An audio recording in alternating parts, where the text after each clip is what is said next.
Hello and welcome to Tales from the Backlog. My name is Steve Boshier and I will be your GM for the evening. I'm a little bit transparent up here. If you don't know this channel, this is Shadows of Archonia, where we play all sorts of tabletop role-playing games. On Friday nights, we do ongoing campaigns at the in-person table in the other room of our house. Right now, we're between episodes 35 and 36 of Shadows of the Abyss, which is our Shadow Dark campaign. We'll be running to, at this point, probably between 40 and 50. I used to be saying 30 to 40, but it's running a little long. These things happen. Following that one, we'll be returning to our Cities Without Number campaign, Midlight City Operators, which Matt runs for us. We'll be doing a few sessions in that before starting up Shadows of Archonia 3 in Dungeon Crawl Classics, which I will be running for an indeterminate period of time, as I am wont to do. So if you want to see those things, go check out our Friday night show. But on Monday nights like tonight, we have this whole other show. This is called Tales from the Backlog, and this is where we try out as many games as we can get our hands on in short form, usually remote game setups. Recently we did one in person, but that's a rarity.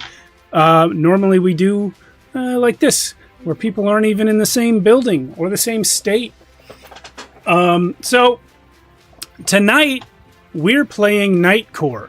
This is a fun little zine from Frank Motocross Redding, the creator of Hypertellurians and Walden, both of which have also been played on this channel. What's that? I don't know what that was. So something sounded like gravel. Oh, I'm sorry. That was me. I was arranging my dice. Kind of basically is gravel. Anyway, I was just going to show, this is a cool zine because it's not going to show up very well with my green screen on, but the artwork in it is largely, not entirely, but largely actual photos of human beings in cosplay, which I think is pretty cool. And the game is about the Knightcore aesthetic and using it as a source of mechanical bonuses. So that's what we're doing tonight. Hey, we got Professor Kenneth Johnson in the chat. Good to see you, sir. So let's see. Join our Discord if you want to talk to us. Maybe suggest some games we can play or just tell us about your games. And if you really like what we're doing, you can come join our Patreon as well, where for as little as $1 a month, you can gain access to our pregame shows, which we record for 15 minutes every time we're about to go live on either show. And sometimes, like today, we're not saying anything for most of it, I think. Not most of it, but for several minutes, because we're just getting the show ready. But other times we're talking about the rules, other times we're talking about whatever's going on in life, because that's the show where we're just being ourselves. So the real benefit of joining Patreon is just being able to say that you're helping out the channel, helping keep this thing running. That said, I think I'm going to ask our brave knights to start introducing themselves and their characters. And I'll explain a little bit about the rules of this game as we move through it.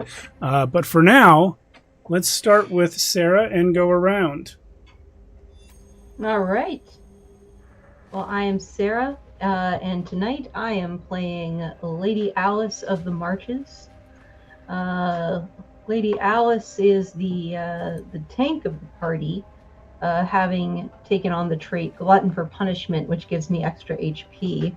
And so she has outfitted herself with the best of armor, the second best of melee weapons, and is here for it.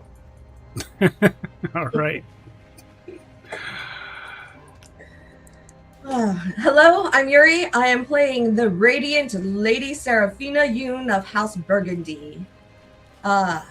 She is the opposite of Sarah in that she is the pretty, pretty lady who her house motto is nothing but beautifully. She wears silk velvet, and on top of that, she wears leather body armor that has the crests of her house. On one side, the phoenix. On the other side, the unicorn. Mm. No. Very nice. Oh, you're muted, Pepper. Yes, I am Pepper. I will be playing Sir Corbin the Bold of Thornspire. He's got really good stats. He's kind of sneaky. He moves about silently. A couple things related to his look. He uses a lot of his bare fat hair pomade to slick back his long dark hair. But he does wear leather body armor and armor on his limbs. But Thornspire is actually not so much a spire as a small hill out in the countryside with a minor, lightly fortified castle. But it is surrounded by groves of honey locust trees, which do have long, spiny thorns on them. So that's the nature of his house. So he's a bit of a fop. A little bit, probably a little more arrogant than he needs to be. Not as good as he thinks he is, but thank you. Next. Hi, I'm Paul, and I'm playing Lord Reginald Rosewater of Bradley. He firmly believes that a knight is only as good as the people around him, his fellow knights, but also his equipment, his makeup, foundation in particular. I've gone heavy on today, and a good squire also helps. So my greatness only comes from the people around. Well said. So we've introduced our knights. I think I'd like to start this off by reading what the book says in the very first pages to sort of introduce the world and the setting. It is an age of darkness, uncertainty, and chaos. Would-be kings, violent tyrants, and bloody barons bring war to isolated fiefs, leaving destruction and death in their wake. The only sources of succor for the people are the knights. They are the gleaming beacons of hope and justice, piercing the gloom with steel and silk. The end. Yeah. So, as I mentioned a little bit at the beginning, and as you guys kind of all worked into your character descriptions, part of it is the steel and silk part. The way you guys look like awesome knights is going to have a mechanical significance in the game. So, tonight's adventure is called The Black Baroness of Bryceliande. You guys, being the brave and heroic knights that you are, have been out traveling looking for darkness to defeat, and you have found yourself here. The barony of Bryceliande is small, remote, dominated by wooded hills. A handful of isolated towns dot the fief, I don't know, all under the rule of Baroness Bathlin, colloquially known as the Black Baroness. Her manse stands by a quiet lake atop a hill that the locals call the Dragon's Shoulder. When the learned talk about the dragon, they're referring to an impersonal primordial power, more like gravity or time than a real beast. But common folk like to describe the world according to dragon body parts. The forest on the dragon's spine, pass over the dragon's head, etc. So this hill is called the Dragon's Shoulder. A little ways off the Dragon's Shoulder is the town you guys are currently in, the town of Blacklist. And you are in conversation with the alderman of said town, Alderman Andred of Blacklist.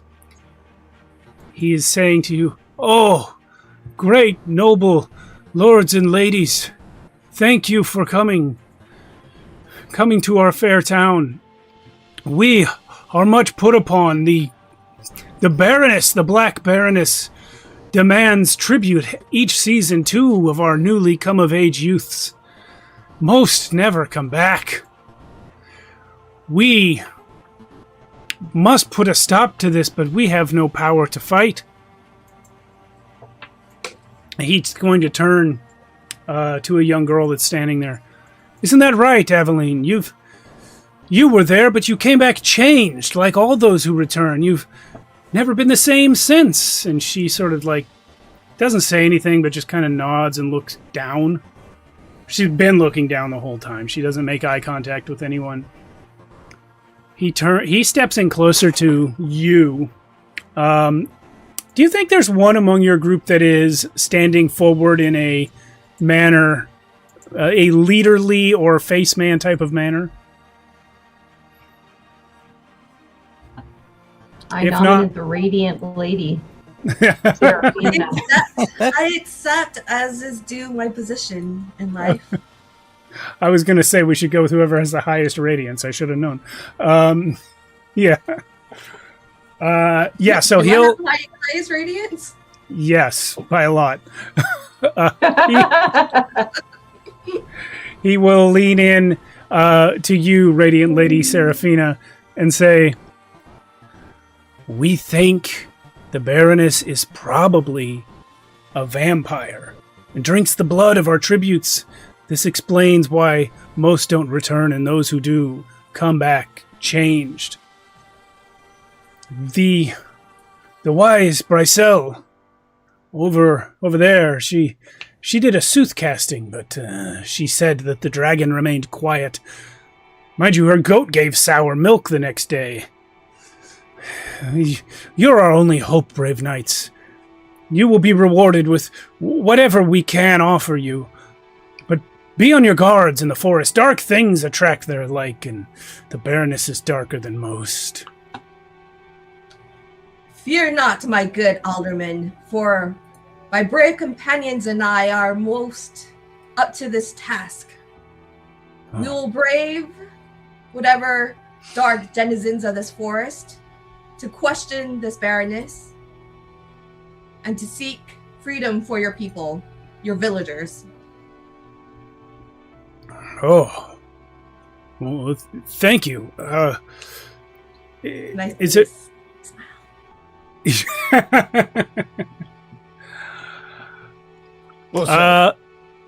Does anyone else, do any of you guys have anything you'd like to do before you head out of town to try and reach the Baroness? I want to check out if there's a market. Produce, berries, something red. Something red. There is a market. Well, I would say in a town like this, there's not necessarily an active market like on a day-to-day basis, but there are people selling food. You can find a farmer and or go to the inn or the general store and you can find things, yeah. Okay, so I'm going to purchase the ripest, juiciest berries I can. No problem, but it's going to cost you your last 2 crowns there. Wow, okay. So surely, madam, you wouldn't deprive the knights who are about to save your town of all his wealth for some meager berries. Well, is that what you're going to do, sir? You certainly look like a knight. Indeed I am. Go ahead and give me a radiance roll, please, Paul. I'll set the DC on this at, well, your scores are all pretty low. I'll set it at 7. Okay. Ooh. Yeah, that's 16. Not bad. All right.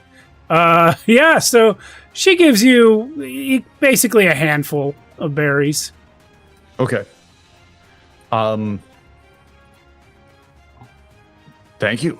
So I'm going to try and like make a paste of it and rub it in as rouge to my foundation to make myself and my lips to make myself, more appropriate and handsome for the battles to come.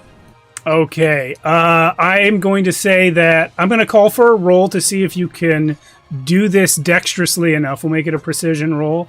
Okay. I'll set this one to 10, but if you pass it, then your Knightcore aesthetic score will go up by 1 for the day.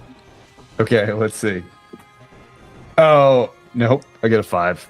Okay. Unfortunately, it's like mangled, smeared all over my face. I had to do my Look like- hand. Dear Reginald, I believe that goes in your mouth and not on your face. messy eater. I saw this in one of the weekly flyers that came upon my doorstep. I don't know what's wrong. It was a fine effort, my lord. It was a fine effort. While this A man is has to do going what he on, has to do for beauty. while this is going on, I want to approach Aveline, the survivor, and just kind of, if I can, sort of sidle up to her in a way that is non-threatening, and just say, "Mistress Aveline, can you speak of what you saw at this Baroness's home? What happened to you?" She... Roll me a radiance check, please. Okay, so it's a d20 plus my radiance. Yes, and we'll call it Okay. 12. DR12. Okie doke.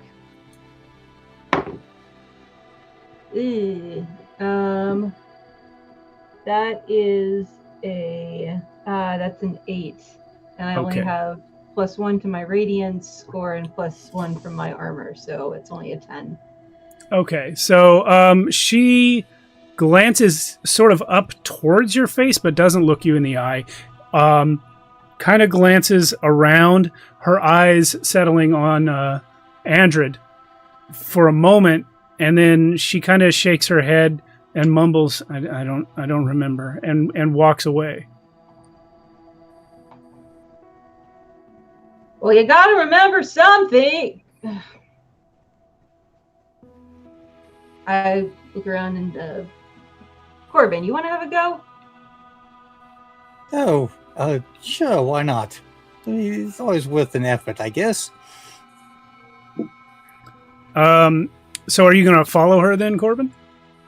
Just for a bit, gather her attention and question her in the same manner. Okay.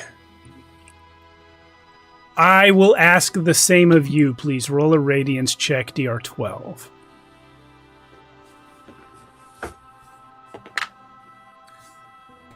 That is a 2. She As sees you. Excuse me, ma'am. Make sure I trip and fall. I poosh. Oh, Yeah, where did she that sees tree root you. come from? She sees you following her and speeds up. If you continue to follow this young girl who is clearly afraid of speaking to you all, you will start to incur purity damage. Yeah. Well, a no is a no. Even in body language. I'll She's turn up. back to the alderman, who I hope is still around. I'm like, you said the other survivors. Is there anyone else who has told tales, or anyone that she has spoken to of what she saw upon the dragon's shoulder? Who, Aveline? Yes. No, she behaves very differently since she is back. She hardly speaks at all. Others who have returned behave similarly. Many can remember nothing, but they act as though they've been hit in the head or something. No signs of injury, but we believe they are being mentally controlled while they are there by some dark power. That would have been good to know a few minutes ago, but okay. Well, I told you they were all changed. They were behaving Yes. strangely. How Alright. long has the Baroness been in power? Oh, her family has been in power for as long as anyone knows. She herself has ruled the tower up there several decades. Does she have a lot of retainers? Well, she rules the whole barony of Bryceliande. We're all her subjects. The people that she keeps with her, not very many.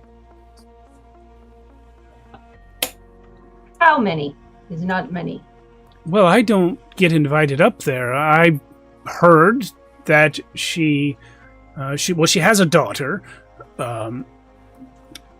and I've heard that she has at least a couple of servants in the tower, and perhaps one other nobleman that lives there whose name I do not know. Her daughter is Salis Bryceliande. She And is known to. What is the Baroness's given name? Her proper name? Bathelin. Bathelin? Yes.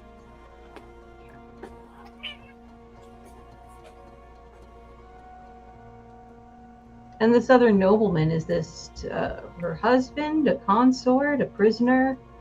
Well, certainly not a prisoner, and certainly not her husband either. I heard his name once. I'm afraid I simply don't remember it. He's not in authority over these lands. He is simply a frequent guest of hers, from what I understand.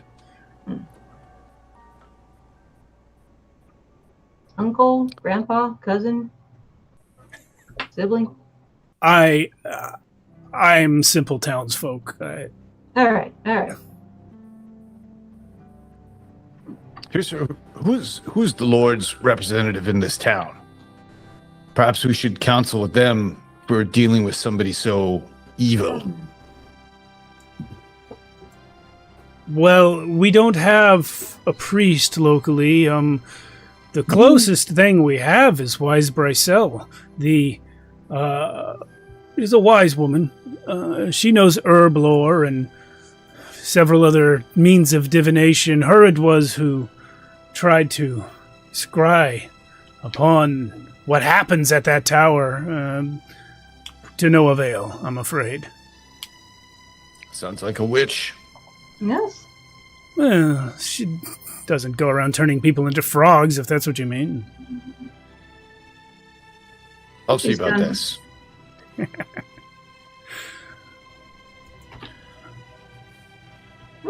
Maybe we should go visit her. Let us, yes. Agreed.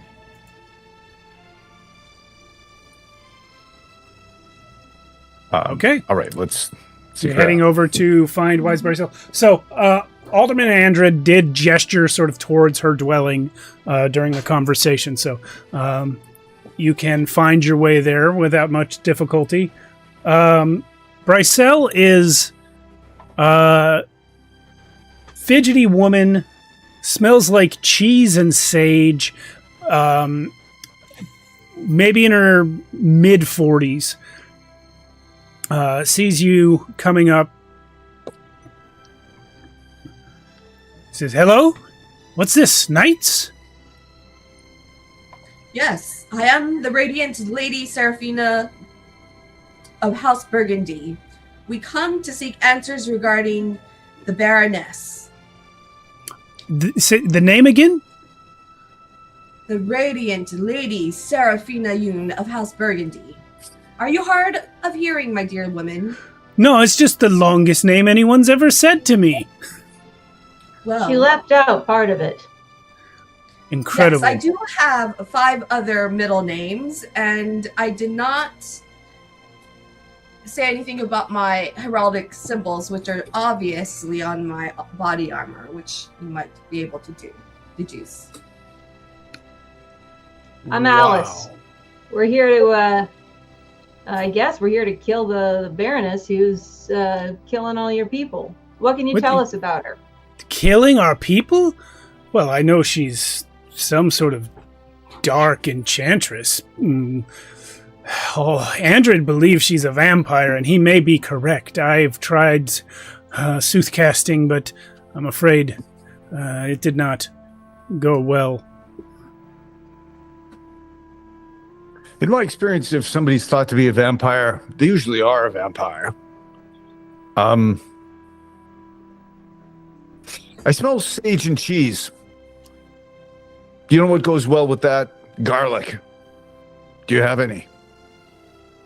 You walk up to a person's house and tell them what you smell? Well, it is a knight's prerogative to be observant. And honest and forthright. And is that how you describe yourself? Observant, honest, and forthright? Honest and forthright, indeed. Uh-huh.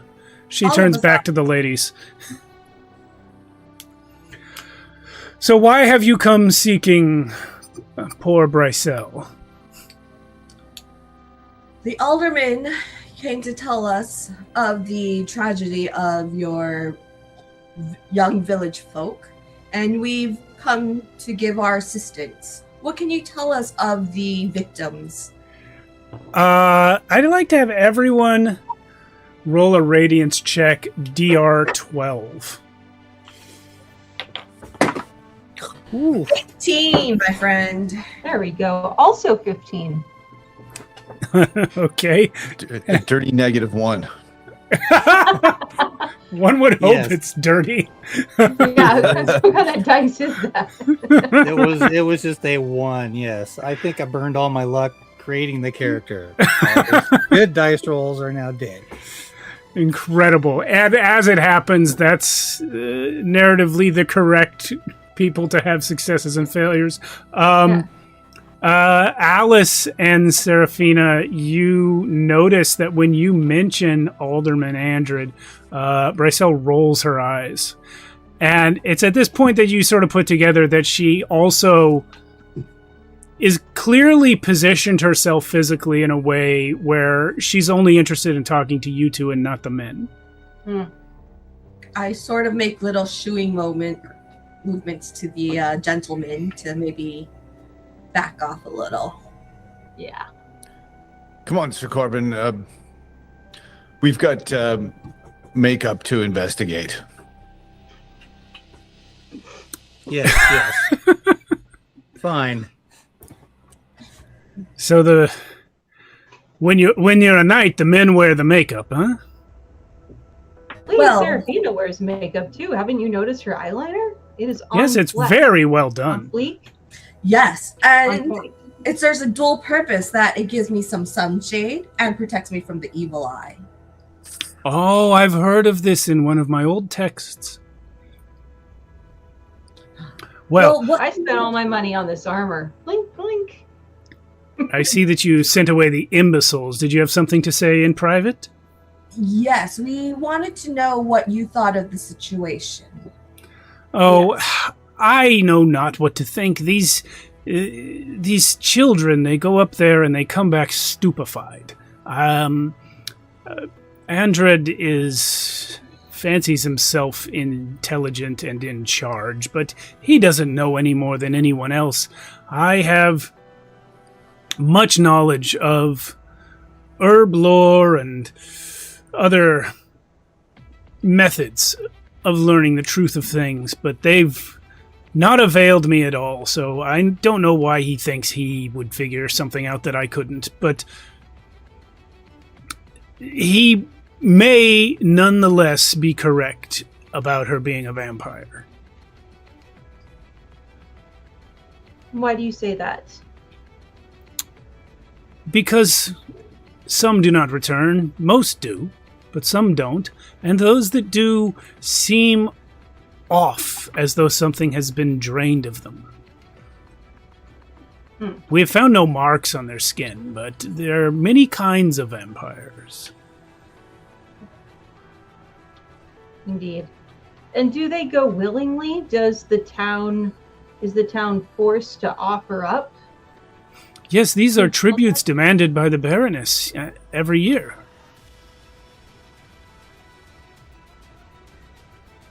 And so the village sends 2 of its youths up the hill every year, or does someone come to collect them? Oh, well, we send them. If we were not to send them, someone would come to collect them. Has the village ever refused? No, of course not. She's our Baroness. We cannot fight the nobility. They will summon soldiers. I see. This is why we need your help, good knights. Yes. Well, your tale does corroborate what the alderman has told us. Yes, well, he heard most of it from me. Between you and me, the men of this town are widely idiots.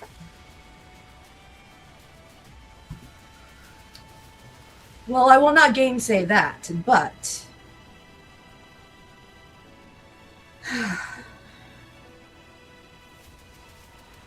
Is there something else I can help you with?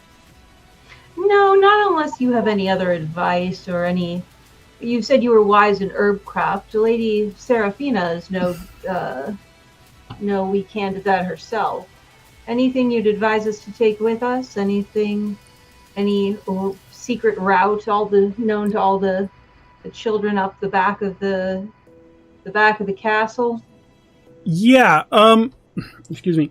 She actually, at that provocation, launches into a long list of helpful herbs and plants that you can find in the area. And Serafina, please give me, I'm going to call it Radiance DR10. No, for you, DR8. I am an herb maven. Yeah. That is a 19 plus 3. Nothing she says is real. I see your knowledge. Your knowledge is great, dear wise lady. Yeah, so Alice over here, like taking notes. Like, wow, Lady Serafina, I'm catching up to you. She's not making it up entirely. Like, the things she says are common beliefs, like common misconceptions. But you, as someone who knows how to make like healing poultices for real, know that most of this stuff is like myths and wives' tales and doesn't work. I whisper, a mishmash of balderdash, Alice. I look down at my paper and like, but I just took notes.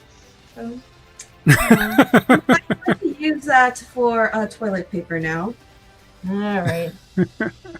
Reginald can use it to blot his rouge. Or for, oily faces, it can come in handy in a pinch. Corbin and Reginald, where did you guys get off to after you were shooed? Well, I guess I've already tried to check out the market, and there's no holy person. I what's left but the local brewery. Outstanding. Yeah, you can find that place pretty easily. Okay. I'm You're following him? Yes. He's a lord. I'm only a sir. So, I turn to him for leadership. Okay. So, Lord Reginald, since we have begun this series of scenes in the town, you have requested free goods from a local.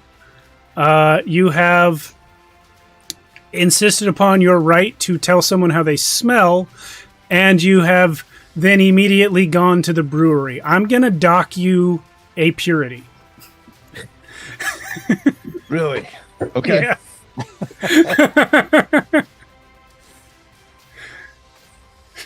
I will buy your beverage while we're there, sir.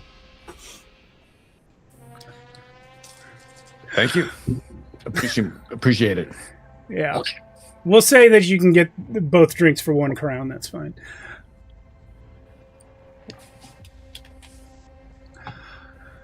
Well, yeah. I can't say that things are off to a good start, Sir Carbon. We seem to have no leads.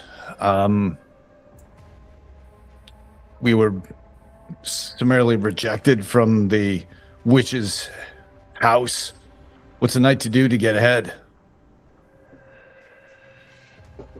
No, it's a good question. This town seems reluctant to speak to us of anything other than this trouble, but will not share details of this trouble beyond the simplest of details. And the witch turning us away. Whatever. I'm just glad to be here to have a drink with you, my friend. Indeed. I suppose a drink does limber things up for action. That's what, there's been too much talk, not enough doing. Let's finish these and get out on the road and smite some evil. Yes, I look forward to swinging my sword.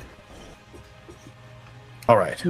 So I finish up my drink and let's go get the lady knights and be off.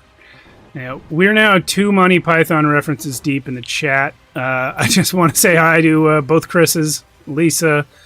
Who else was in here? Alan's in here, or he was. Oh, and Pepper. Yeah. So you guys can reconvene, and if you are all prepared, then you can start heading off to the tower. Through the forest. Through the forest. Yeah, there's this little used footpath that leads out of the town towards the tower. It's pretty straightforward, but it's going to be a few hours' journey. Then along the way, can I search for herbs to collect so that I might make a Physiker's poultice in advance of any battle we might encounter? Yeah, I will let you do that. Does your sheet give a roll for that? If not, I'm just gonna make it Radiance because that's the only soft stat. No, it says it's one of my traits. I know how to make the Physiker's poultice, and I can produce one in an hour after collecting for an hour in the woods. Okay, so if you want to spend an hour doing just that, then you will do it without a roll. I'm going to kind of follow that same suit, but gather for my poisons to poison my dagger blade. Okay, so for an hour, Sir Corbin and Lady Seraphina are wandering the woods pulling things up. What are Alice and Reginald doing in that hour? I have 3 doses. I'm going to sharpen my sword and shine my armor. Hell yeah. Yep, sounds like a plan to me. It's armor shining and weapon sharpening time.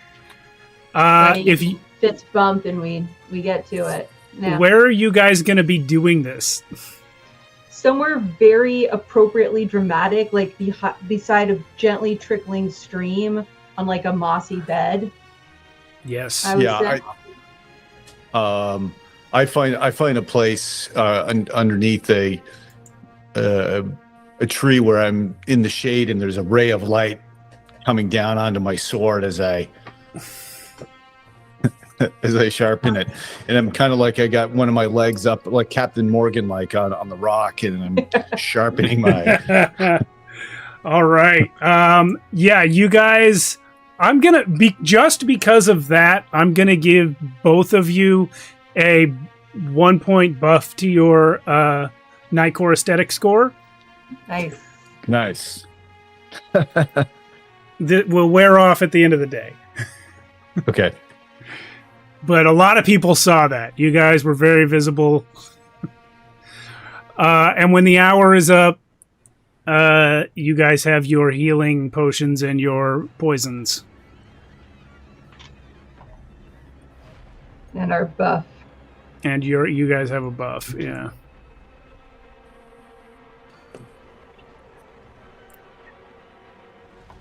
Lord Reginald, the way you stood there in the sunlight as it gleamed from your sword. That was quite astonishing, sir. Indeed it was. Thank you. Yes, I aim to be an example. And as I floof my hair and update my poll, I go, are we now ready to proceed? Tally-ho. Yeah, Into the woods we go. indeed. Okay. Yeah, let's see here. I'm going to give you guys an encounter. Someone roll me a d12. As you head off down this path into the woods. 11. 3. Just pick which one you like better.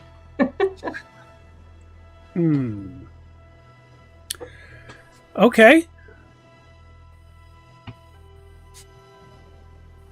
You guys come across an odd creature, statue, tree.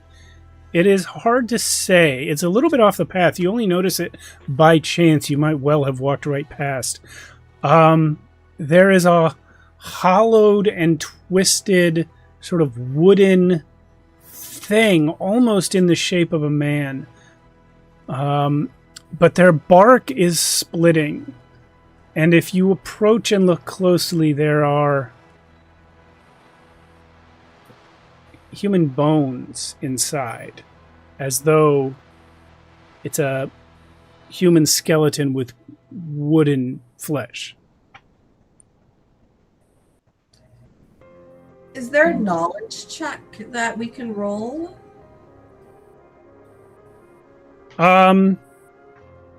Yeah, except I'm going to limit it to either Reginald or Corbin, since they spent time in relaxation in the town. So let's do Radiance from you two. Okay. I don't need to roll to know that's an abomination. An unnatural creature. 18. Ooh, all right. Okay. Sir Corbin, you remember hearing someone in this town talk about the Withered Warden, an old guardian of the forest, once known as the Green Man, who has succumbed to rot. And you see that he is... This seems to be what they described. This is this tree-like creature that appears that it was once capable of movement, but is now cracked and rotting and choked with ivy.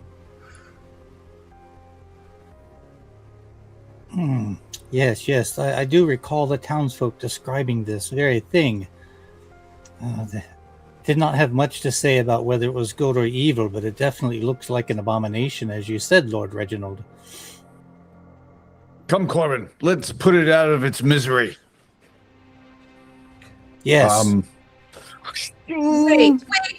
Without knowing whether or not it is good or evil, we cannot proceed with destroying it. Perhaps My lady, it's clearly an abomination.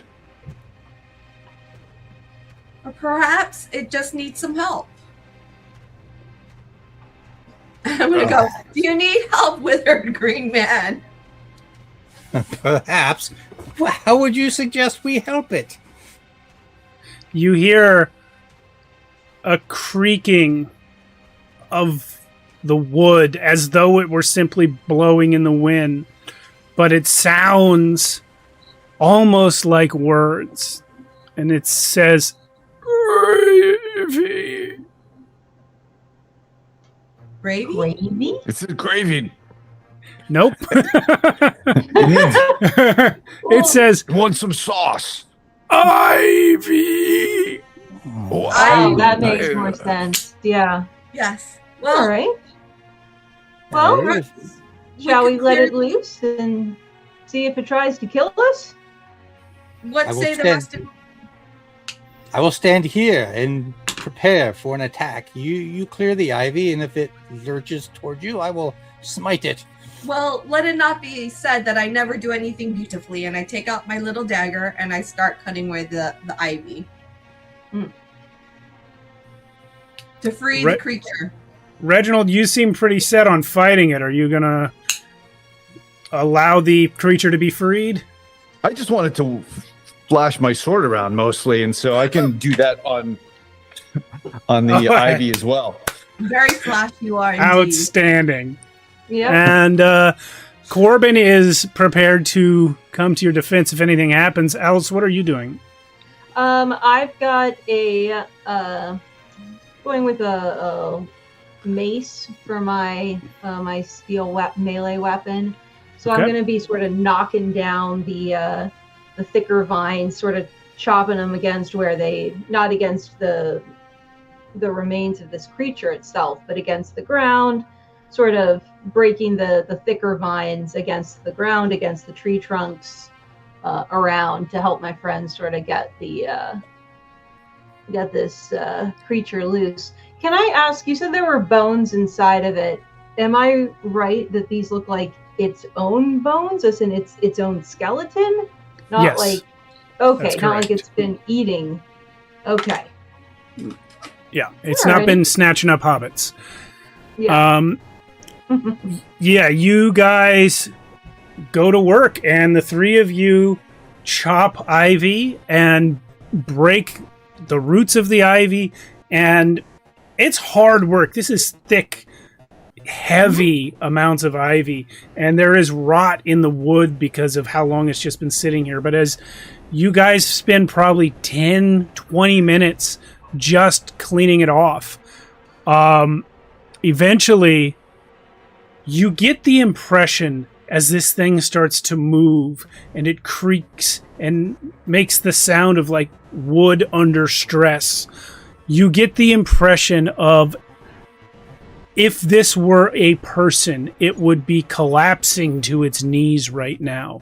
But instead, for whatever type of creature this is, the motion that it performs upon finally being free is the opposite.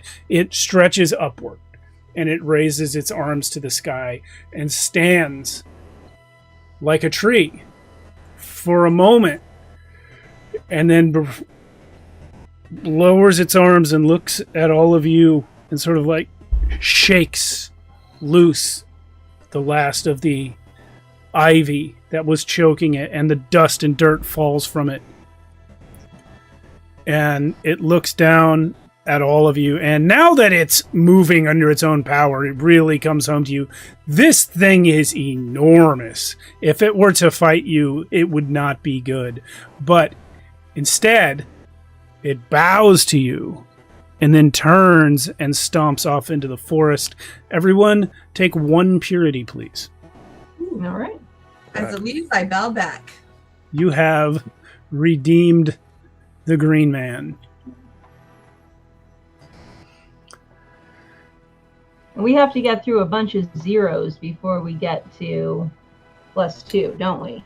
Yes. Or if you want to go the route of degrading purity, you start getting those positive bonuses faster. So the deal is, if you act like a shithead, you get your bonuses real quick. But if you act like a good guy, you get bonuses later, but they're higher bonuses.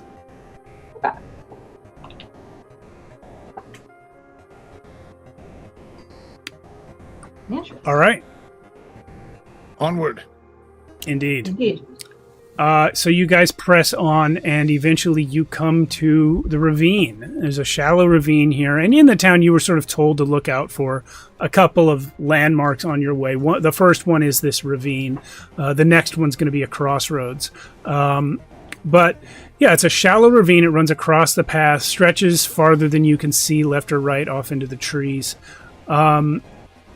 And you were told, I would say someone probably in the bar talked about how once you get past the ravine, the forest is magical and haunted.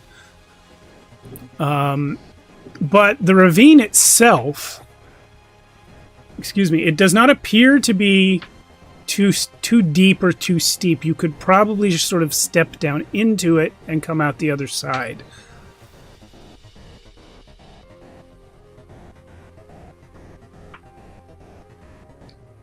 Okay. I'll go ahead and take. I'll step out and take the step first. I can take a hit. Okay, let's do precision DR12. Oh no. Okay. I was about to say, fair lady, let me go first. There's a chivalry thing, but never mind. Okay. I was like, yeah. And I'm like, don't worry, I got this. Charge. These ladies, you ladies are very bold. Carry forth. Do what I will. Let's Leroy Jenkins this. Oh. That's a 17. Okay, you do just fine, even though you're not expecting it. When you put your foot into this ravine thinking that it's only a couple of feet down, what you find is that this ravine is very deep. It is just filled with all kinds of flora and soft forest debris that has raised it up. You can walk across it, but had you been less careful, you might have twisted an ankle or something. So now that you know that, you can alert your companions and everyone can get across carefully. And I just want, with that, I just want to like step down into it and then land and then come back up just like covered in flowers. And go like, oh, it's deeper than it looked. Yes. Outstanding. Step carefully, friends. Well, thank Anybody you for want a hand? yes. Thank you for treading All right. where no one has gone before. Let's have a radiance check from Lady Alice. Okay. Whether I come up looking like a picture or looking like I'm covered in mud. That's gonna be a 14. Okay. The green man, when you come up covered in flowers and then you start dramatically assisting your friends across the ravine, you notice out of the corner of your eye that the green man is watching you from deep in the forest. And if he could speak English, he'd be like, wow. Like, yeah, that's about right. Yeah. All right, so you guys make it past the ravine with no problem, but you do immediately start to notice a difference in the vibe around here. It is kind of like mystical. Like, very noticeably, without any magic power required, you can sense that the forest is changed here. The trees look different. It's both a more saturated green in the leaves and a darker black in the shadows. Does it feel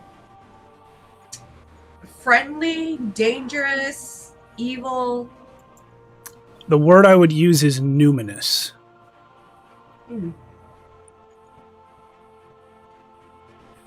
Which is to say unknown, and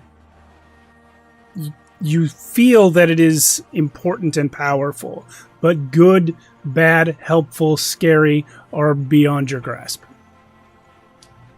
I'm going to say, dear forest, we are adventurers here to help and assist a village.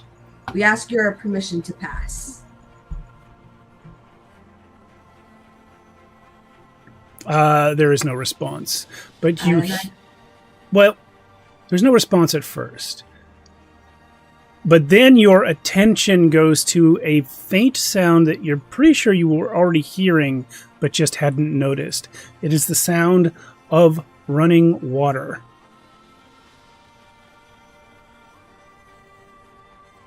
Interesting. What direction is it coming from? It's coming from off the trail ahead to the right. I'm gonna move up to investigate. Okay.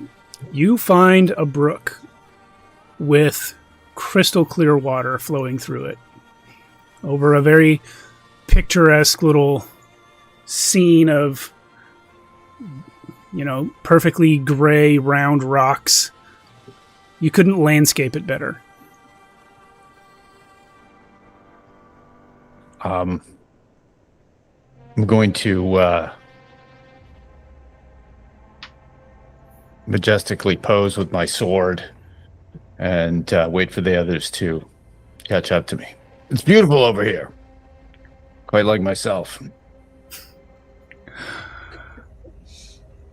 Yeah, you guys see Sir Reginald or Lord Reginald out there by the brook.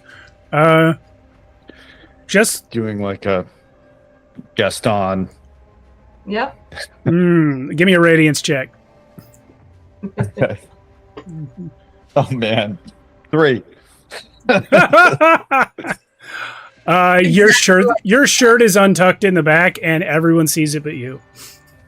Oh man, and the berry. There's still a little bit of that Barry's makeup is like. No, I can't let that be there because if that was happening, I'd have to dock you a point in your night score, your aesthetic score. Okay, right. Okay. The shirt can be tucked back in real quick. Yeah. But I didn't notice it.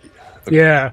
I'm gonna like casually kind of point down towards it to bring it to your attention. Oh, and so I just pretend to turn and look at something and surreptitiously pull my zipper up, so to speak. So yeah, you are all.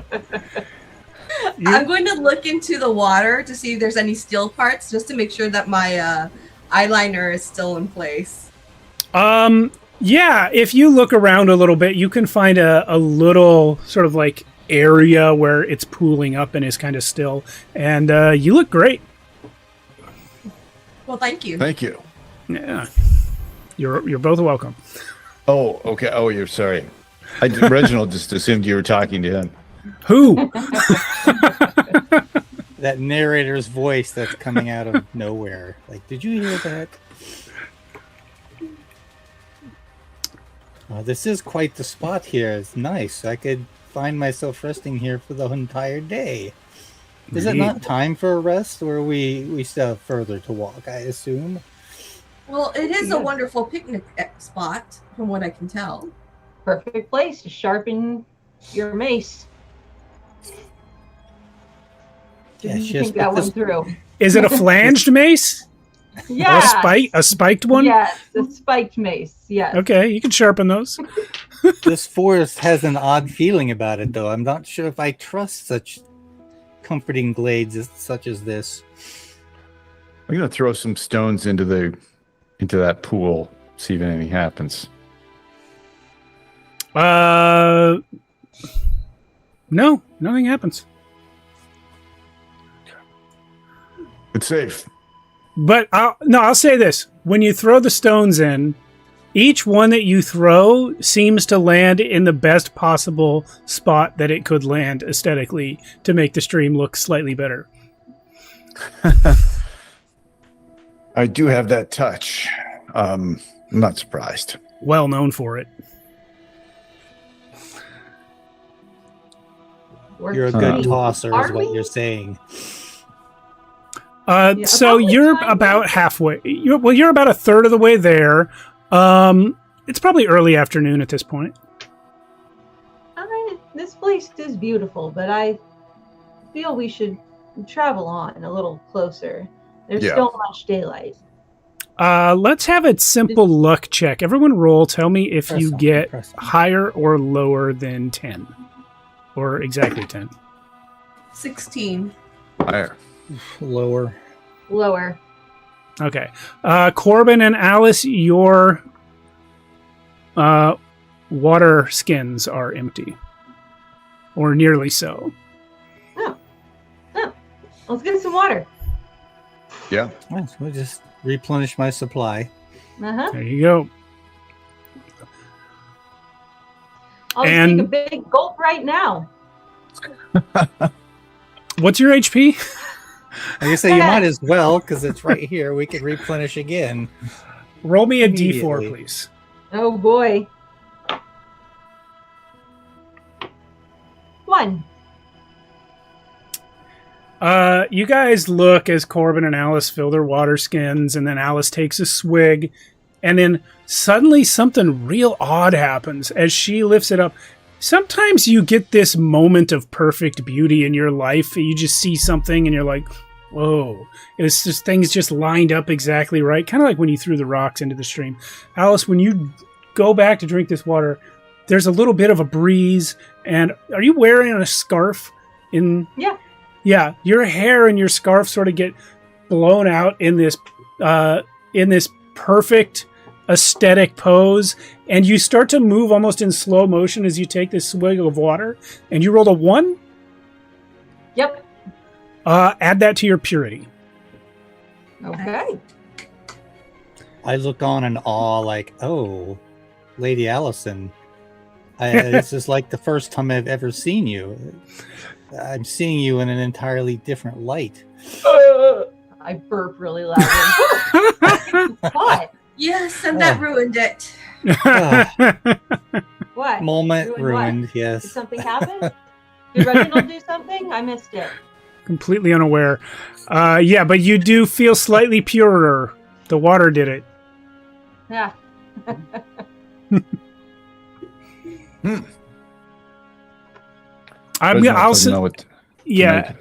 At this point, I'll say that you all can put together that the water did something helpful for Alice. Okay. I am going to wash my hands and sort of maybe, with my handkerchief. Yep. Freshen up. Sure, that works. Go ahead and roll a d4. Refill my water bottle as well. That is a 4. Add it to your purity. We all follow suit, I guess. Wow. Right? Yeah. Okay. Yes. Wow. This can only be done for each of you once per day. Okay. I rolled a 4. Okay. All right. Nice. So whatever you roll on that d4, you can add to your purity from this water. If you drink it or bathe in it or whatever. Got a 4. That's crazy. 4. Wow, that means I have a +3 purity. I get a +2 now. This stream of purity was the forest's response to your request for permission to pass. Nice. Wow. I'm feeling kind of good. I like being Imagine. rewarded for goodness Hmm. and politeness. So you guys going to move on from the stream? Yes. Yeah. Great. I Um, knew that swordplay wasn't always the answer. Well, usually it is. There's no trouble finding your way back to the path. You didn't go that far from it. So, following the footpath onward, it's a few more hours before you... Well, I'll say it's a couple more hours before you get to the crossroads. Let's have another D12 roll. Okay. 10. Ooh, here's one that you all know. As you are walking along the path, you see an ancient oak bent like a cruel, hateful man. This is not like the green man whom you helped. This is like his dark opposite. Its branches are covered with rusted yet expensive armor all over the tree, as though people have left it or as though the tree has taken it. It is very clearly the fabled Night Eater tree. And as you approach, the question becomes fight or flight.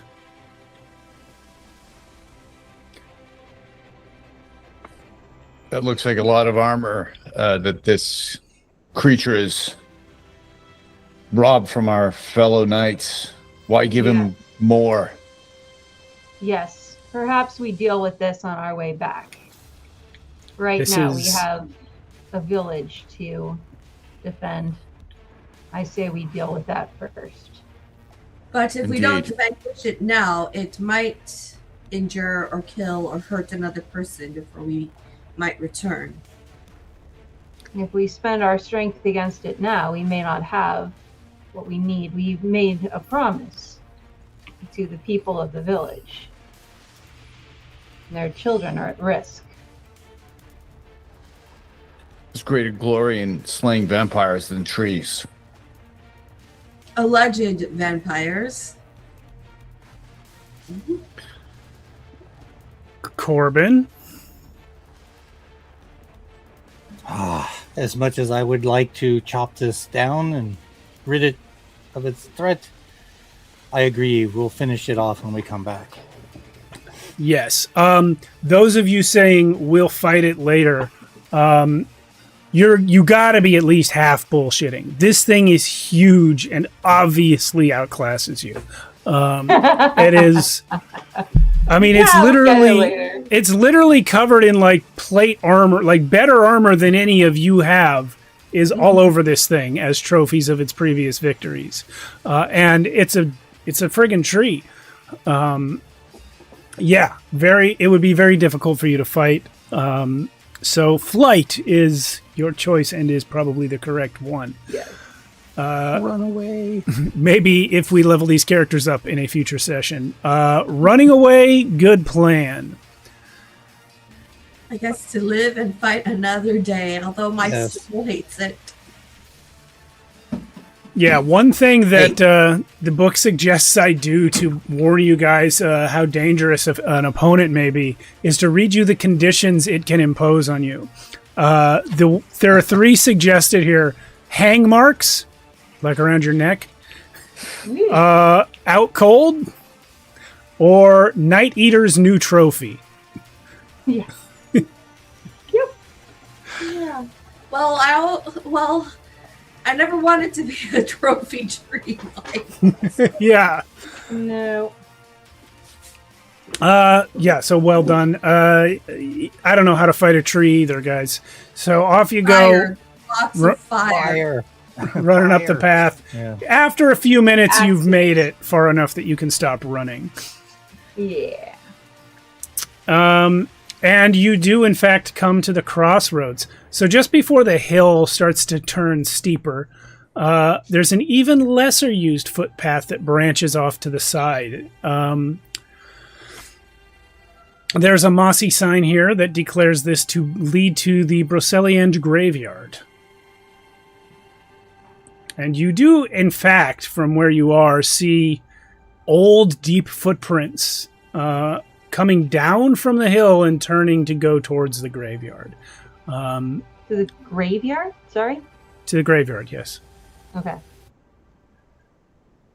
So, at this point, if you go uphill, you go directly to the tower. If you take the path, you head to the graveyard. And about what hour of the day?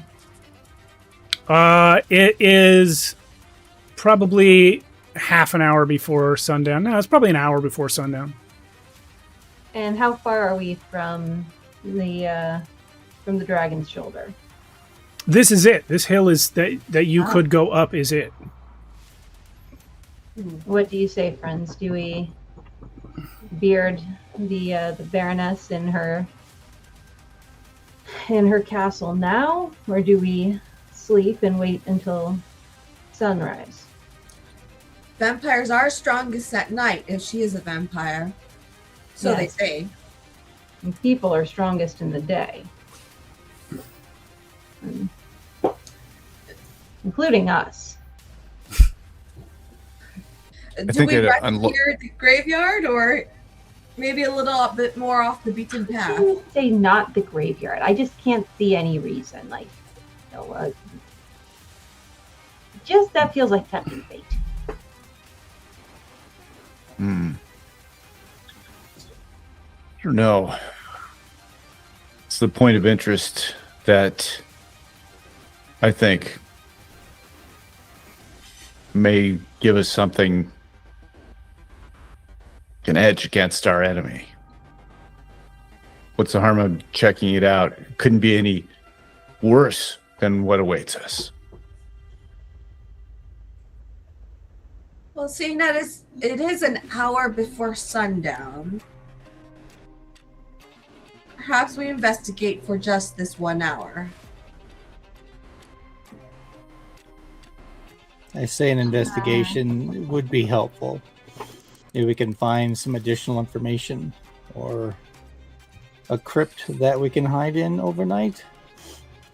Yeah. I'm subtly, like, sliding back behind you guys, like, all right, if there's ghosts, you guys have to deal with them.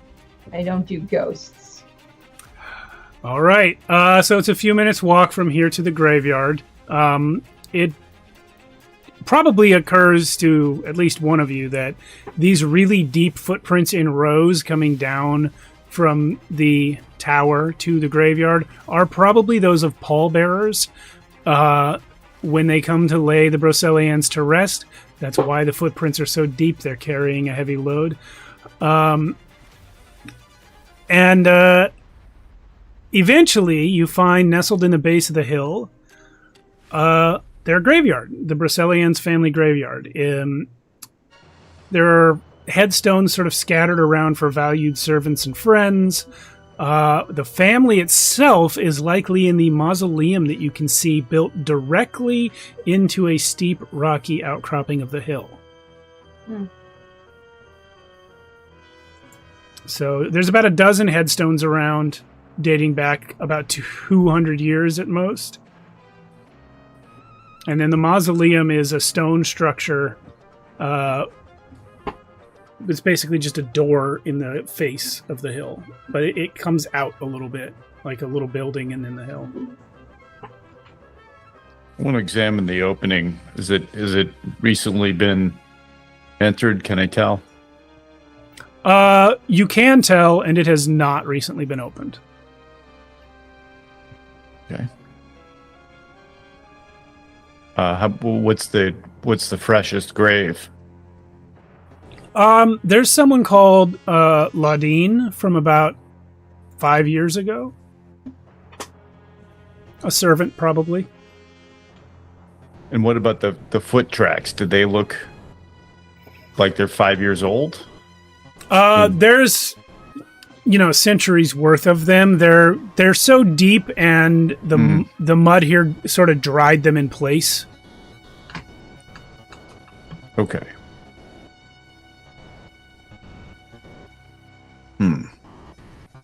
Doesn't look like there's been any recent deaths here. It seems odd if there was a vampire at work. That mausoleum door, perhaps oddly to you, or perhaps not, doesn't appear to be locked in any way. Well, this is too good to be true. Valorous must proceed. Well, Is it good? I don't think this is good. It's a trap set by a ghost. Why are A we whole bunch saying of ghosts? Look how many ghosts can fit in this house. Why are we House saying with nothing ghosts but and not ghosts. vampires? You asking as the DM, or is that like a? I'm just out of character. I'm wondering why we're suddenly talking about ghosts instead of vampires. I have decided that Alice is absolutely petrified of ghosts. But not at all don't have concerned about bodies. vampires. They don't have bodies. You can't fight a ghost with a hammer or an axe or a No, you need a mace. proton pack. Yeah. She doesn't have one of those.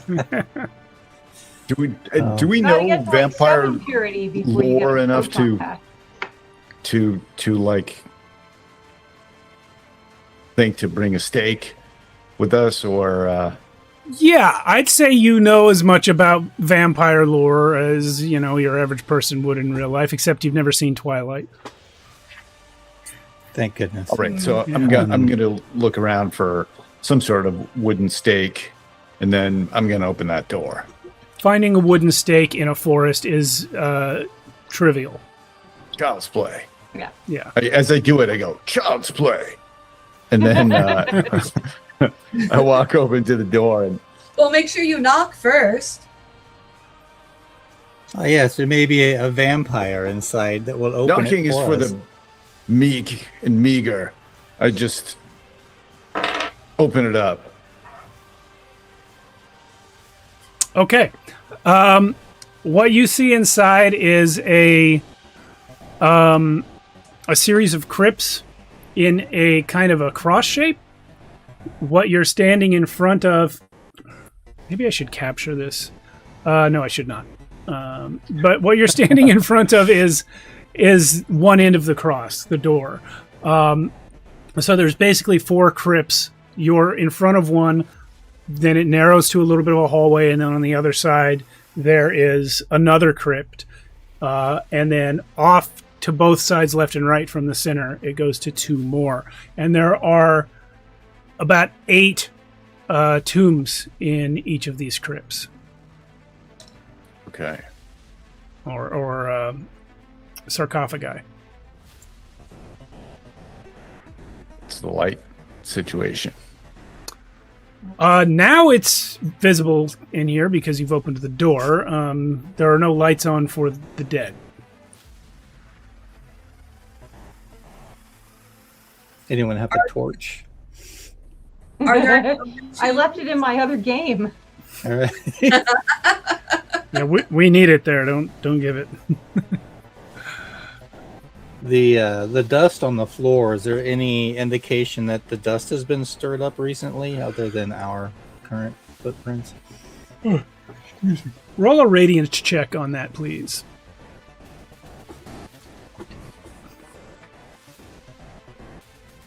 A 17?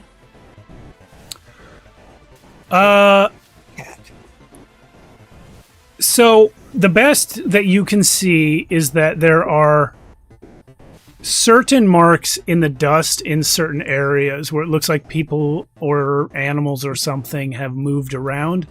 But there's no clear pattern of going to or from any certain place. Okay. It does not appear to be any vampires exiting from these crypts. Or sarcophagi. Cat, you need to chill. Yeah. And as you guys sort of poke around the 4 different crypts here, no closed doors between any of them, but you can sort of see right into all of them if you're standing in the center. You notice that there are, in addition to the sarcophagi, there are tapestries on the wall depicting presumably the Brycelians who are entombed here. Do the tapestries tell a story? No, they are portraits only. I'm going to check, around and behind the tapestries, make sure there's no secret doors or passageways maybe leading up to the whatever building. Yeah. It's a Yeah. castle, right? It's a tower up there. Tower. Oh, tower, right. Yeah. So directly opposite where you entered, if you move the tapestry, you do find a wooden door in the wall. The door. Aha. Okay, does it look, is it, it's got a handle? Yes, it's got It does have a handle. It's a door. You Does it have a handle? A simple latch. Okay. I'm like, I mean, there's no drawing of it. They drew the tapestry Okay, instead of the door. Is that going to make the highlight reel of the? Yeah, is there a handle? No, you move the tapestry and there's a wooden door. So you may attempt to open it. I'm going to. Yeah. Okay. Anyone else doing anything in the mausoleum before we open this door? I do want to. Oh, sorry. Go ahead. No, I was saying no. I'll just take a scan of the tapestries as something safe to look at, so I'm not looking at all the coffins and tombs and sarcophagi. Just I noticed about you said the tapestries were portraits. yeah, they're portraits of the interred. They are there are 32 sarcophagi, and probably one to four in each of the crypts has a tapestry alongside it, sort of depicting which noble was buried there. Anything interesting I noticed in these tapestries? No, they're predictably old and faded from being in a tomb for, in some cases, 200 years. Okay. You know, I am going to, pulling on my Eastern ancestors, I'm going to just bow and say, pardon our intrusion, Brycelian ancestors, as we visit your place of rest. Okay. And around this time, Lord Reginald Rosewater opens the door to see two armored men standing on a staircase leading upward. Good day, sir. Is this the is this the WC? One of the warriors turns his head towards you, and you see through the visor slit that there's no one in there. The armor is moving on its own, and it takes a step towards you, and that's where we're going to take our break. Woo! Close the door It's a back, ghost. Lord Reginald. All right. Thanks for watching, everyone. We'll be back in about 10 minutes. Nice. Welcome back. The animated armor has animated. We are going to do initiative now. Combat in this game is where all of the interesting and unique mechanics come into play, such as the group Knightcore aesthetic score, which is currently 4 and feeds into... Wait a minute. Some of you have... Your score has changed. Yeah, what we're are your new... 4.5 now? Rounded up to a 5. Oh, what I'm what now gave on you a 4. well, what gave you a half? No. We each got an additional score. So Corbin and I are up to a 5. But if the average, and if the other two, if Right. Well, let me just ask each person, what is your current score? Okay. Sarah. 4. Okay. 4. Yuri. 4. 5. Pepper. Okay. This is 5. a cast. Yes. Did I do something to increase mine at some point? Because it's. I don't standard think that you was set at me. 3. I think that increased. Yeah, I didn't mine. do anything fancy. Original. So Yeah, I don't you think upped your you armor? did. So what was yours again there, Pepper? 3. Same as it was. Oh, 3. Okay. I thought I got something to go up 1. Paul, Reginald, and Alice did because of the weapon sharpening scene. Oh, right. So yeah, mine started at 5 and I went up, so I'm at 6. Yeah. So you're at 6 now. Does that change anything? Probably He's not. lurking that look. He's not wrong. Yeah, it's still going to come out to be 4 after all the averaging. But instead of being just under 4, it's now just over 4. Okay. Yeah. So your group Knightcore aesthetic score is 4, which means your chaos die is a D4. Here's how that works. At the start of combat, we roll the die. Who would like to roll a D4? I shall. Okay. It's a 1. And we subtract 4 from the roll, so that is -3, and that is the modifier to every attack and action roll in the combat. For this round. It will change at the end of the Okay. round. So everyone remember, at the moment, in fact, you don't have to remember, I put this little thing here so I can type it on the screen. This one. So at the moment, the modifier is -3. And here is our initiative wheel. I've got to add to it. We have 2 animated armors, but they are sharing an initiative. So save that, refresh that. Okay, so each turn we spin this, and one of you guys will come up, or Chaos or End of Round will come up, which do different things. So here we go. First to act is Lord Reginald. Appropriate. Draw my sword. I advance and attack one of them, and my modifier. I have a plus. I think 3 for my purity, and then 1 for valor, and then a -3 for the chaos dice. So I'm straight rolling. Cool. I rolled And a 12. a 12. All right. Hold on. I lost the stat block. I was double checking the chaos die thing.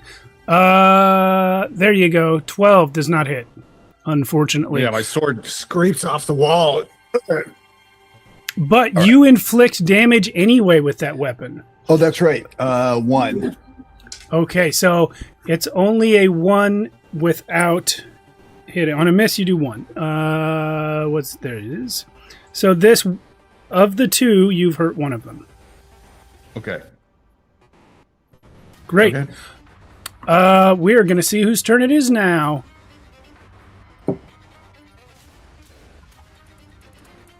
It's you again. Okay. Another roll. Oh man, 2.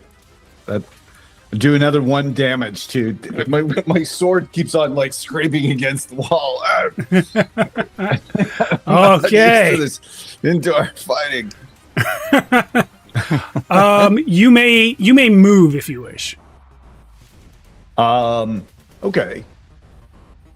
So, am I in the way of my colleagues? I would allow you to move past your own people if you want to back up, but you can't get up the stairs past the armors. Okay. I'm just going to, I'm there to fight these guys. I'm gonna stand my ground. Outstanding. Whose turn is it going to be? Chaos. It's Chaos's turn. Didn't that just say Okay. Sir Corbin though? Did it drift backwards off of? Yeah. Anyway.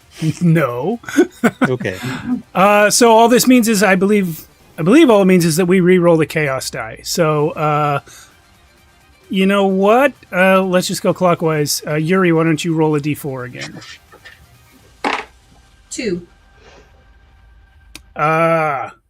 Okay, so subtract 3, and that makes it -1 instead of -3. Or no, we subtract 4. So it becomes -2. Right? That's how math works? Mm-hmm. Okay. Chaos does not get removed from the bag. Does it? I think it does, actually. Okay. Let's roll it again. Sir Corbin, you There got it your is. wish. Okay. That would be a miss. Bummer. Yeah, total of 9. Okay, yeah. These guys are DR 14. So there's Corbin out of the way. Rolling. The armors haven't had a turn yet. Yeah, Uh-oh. that's what we want. That's what we want.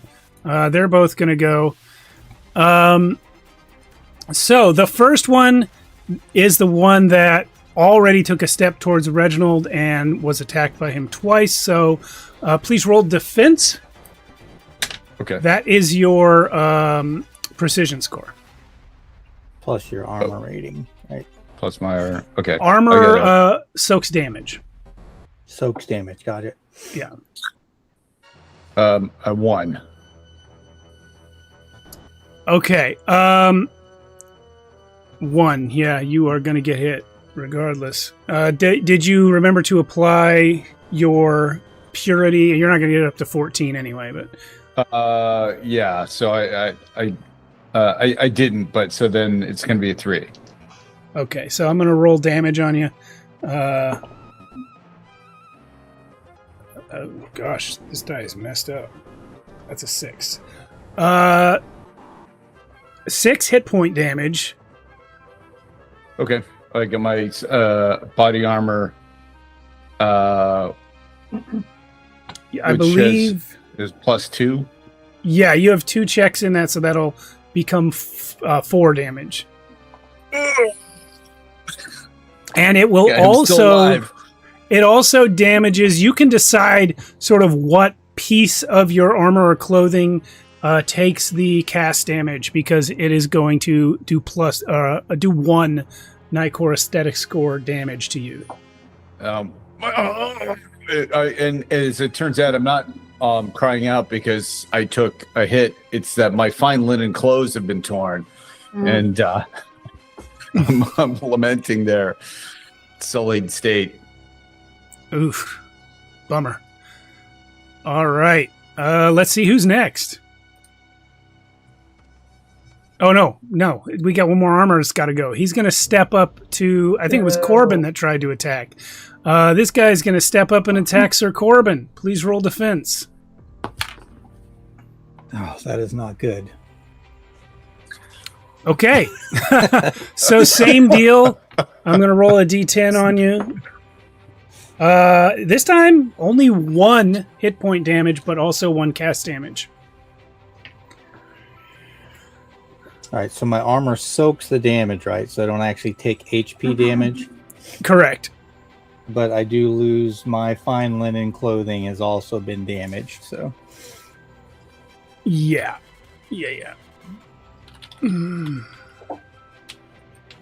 see. Okay, thank you. Yes. Now, we roll again. Spin again. Oh! End of round. Everyone goes right back where they were. Dagnabbit. Let me make sure that everyone is where they should be. Narratively, it makes sense. It's a narrow corridor. You can't get to them in time. That's very true. So this will reset when I do this, right? Yes! All right. So end of round means the chaos die increments by 1. It is now a d6 minus 4. Let's have Pepper roll it this time. D6. That is a 4 on the dice. Minus 4 is 0, so no modifier for this time. And I know 2 of you took cast damage. That doesn't start to affect anything until after the combat. Let's roll this thingy. Sir Corbin, you're first. Right, that is another attack. Whiff. That's Bummer. That's a big whiff, yeah. But you did... you do have a miss damage, right? Oh, yes. +2. 2, really? And you missed him last round, right? I didn't mark it down. I did, yeah. Mm-hmm. Okay, so he lost 2 each round. Because you're fighting a different one than Reginald. Let's see who's next. Unless you'd like to move. I figure everyone's kind of fine where they are, though. Yeah, I'll just step out of the way to allow someone else the opportunity to attack. And that someone is end of round. Maybe Alice and I are just staring at you two in judgment. Maybe Alex is petrified. I'm like, Petrified. come on. This is not beautifully done at all. All right, let's refresh it. But the good thing is the chaos die goes up again. Cool. It's now a D8. Let's have Paul roll it. Okay. 5. 5 minus 4. You now have a positive 1. Okay. And who's going to use it first? Sir Corbin. Corbin.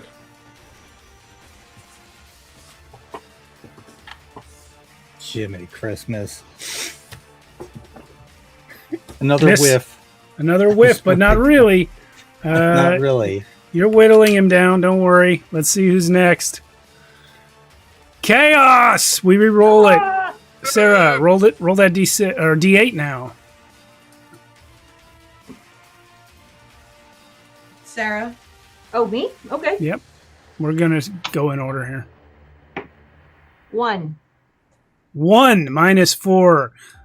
Your modifier is now Got it. -3. Don't give me the chaos dice. Yeah. I'm gonna. Lord Reginald, you're up. Okay, so I'm straight rolling again, and I get a 14. 14 is a hit. So I do you 1d8 plus valor, right? my valor, which is 1. So here we go. Total of 4. Total of 4. Outstanding. So yeah, you guys have both banged some good chunks out of these armors.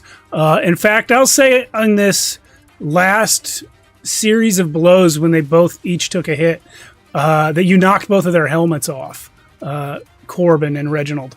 And there's actually weird shit under there. So, Reginald, you had looked in this eye slit and seen nobody in there. When the helmet comes off, you see there actually is part of a human skull fused into the armor. And Corbin, when you look at yours, there actually is a corpse head inside the armor. And you can see in the opening where the helmet has come off that there's like a rotting person in there. Oh, lovely. Yeah. The I thought so. undead. It's unholy. Yeah. Lady Serafina. Hey, last. At this point, I have drawn my bow. I have not knocked it. And I am going to shoot. Okay. If I can find my D20. That is a 19. Plus precision is 21. Plus my purity is 24. Minus 3 is 21. You hit. Which one? The one that Whoever- Reginald is fighting or the one that Corbin is fighting? The Reginald is the one who's most injured, right? Probably. Yes, then Yeah. I'll go for the one that hit Reginald. Okay. Excuse me. What is the damage on that weapon? That is a 5 plus my 7 points of damage.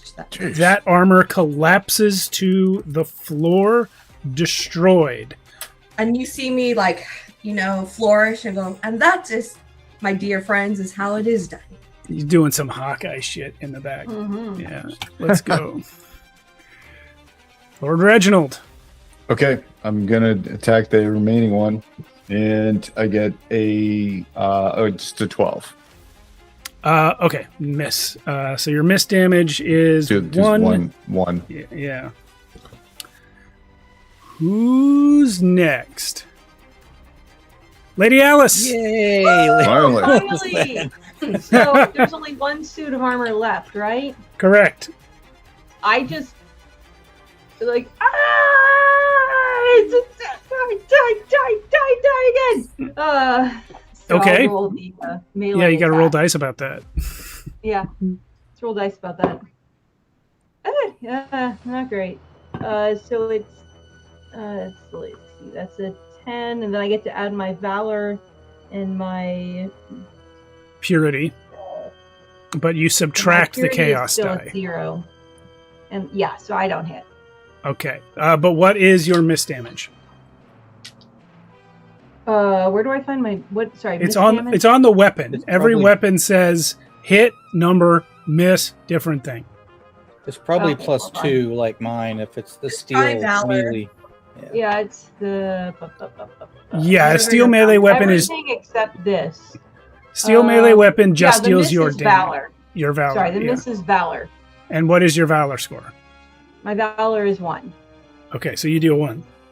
Plus one, okay. I take 1 damage. No, you deal 1 damage. Oh, cool. You deal damage even if you miss. You just deal more damage if you hit. Cool. So Okay. now, I get question. I in- get for having the weapon, I get 1 Valor. So that actually brings my Valor to 2. Do I get to include the weapon Valor Yeah. bonus in my Valor? Then I Yeah. can make 2 damage. okay. I thought the one you had was already from that. Okay, the armor is going. It is the only one left. So, yeah, I think it has to hit Corbin. Please defend. 14 precision required. Let's see. Do I add purity to that? I still Yes. fall well short. Yeah, Plus my you would, cast, though. I'm 1 short if they're hitting me with a 14. Yeah, they are indeed. So you are going to take 1d10 HP damage, which is 10. And, yeah, we're going to get to that in a second. And then go ahead and take a cast damage. And we are going to roll an endurance test to see if you take a condition. Yeah, because even if I soak 2, that takes all of my hit points away. Endurance, Yes. 14. You pass. You do not take a condition at this time. So the way like injury and death and dying works in this game, if you get to a negative number of HP, then you start rolling every round endurance tests to see if you take conditions from the enemy that is attacking you. Conditions for these guys are, I mean, I'm free to make up my own if it makes sense, but suggested ones are hand cut off, concussed, or maimed leg. Yeah, so you did okay on this one. You need some healing. Animated armor is there. He got me. We are now at end of round. All right. That means the chaos die increments. I stagger back and fall against one of the sarcophagi and sink to the floor. Kaplunk. The appropriate dramatic. Very dramatic. Yeah, and if, by the way, I was going to say, if a hit takes you to exactly 0, you're just out. Not necessarily dead, but out for now. Yuri, it's your turn to roll the chaos die. That is a D10, you said? Yes, ma'am. Sorry. That is a 5. 5 minus 4, 1. Positive modifier. Let's see who gets to use it. I like this wheel. Lord Reginald, you're up. I think I would use this even if we were in person. It's +1 on the chaos. Oh, okay. So I got a 20. Oh, I hit. Outstanding. And- Roll damage. Total of 2. Okay. Somehow it is still up.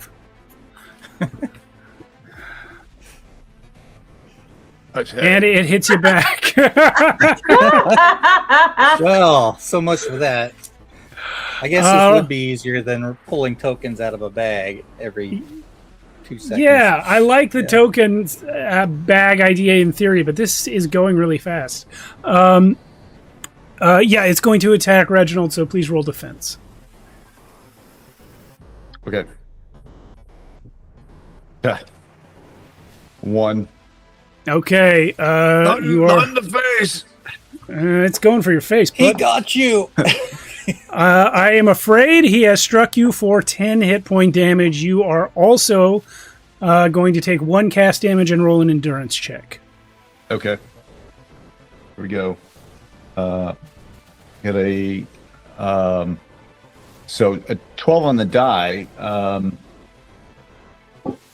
What I apply my purity modifier Yes. and valor as well.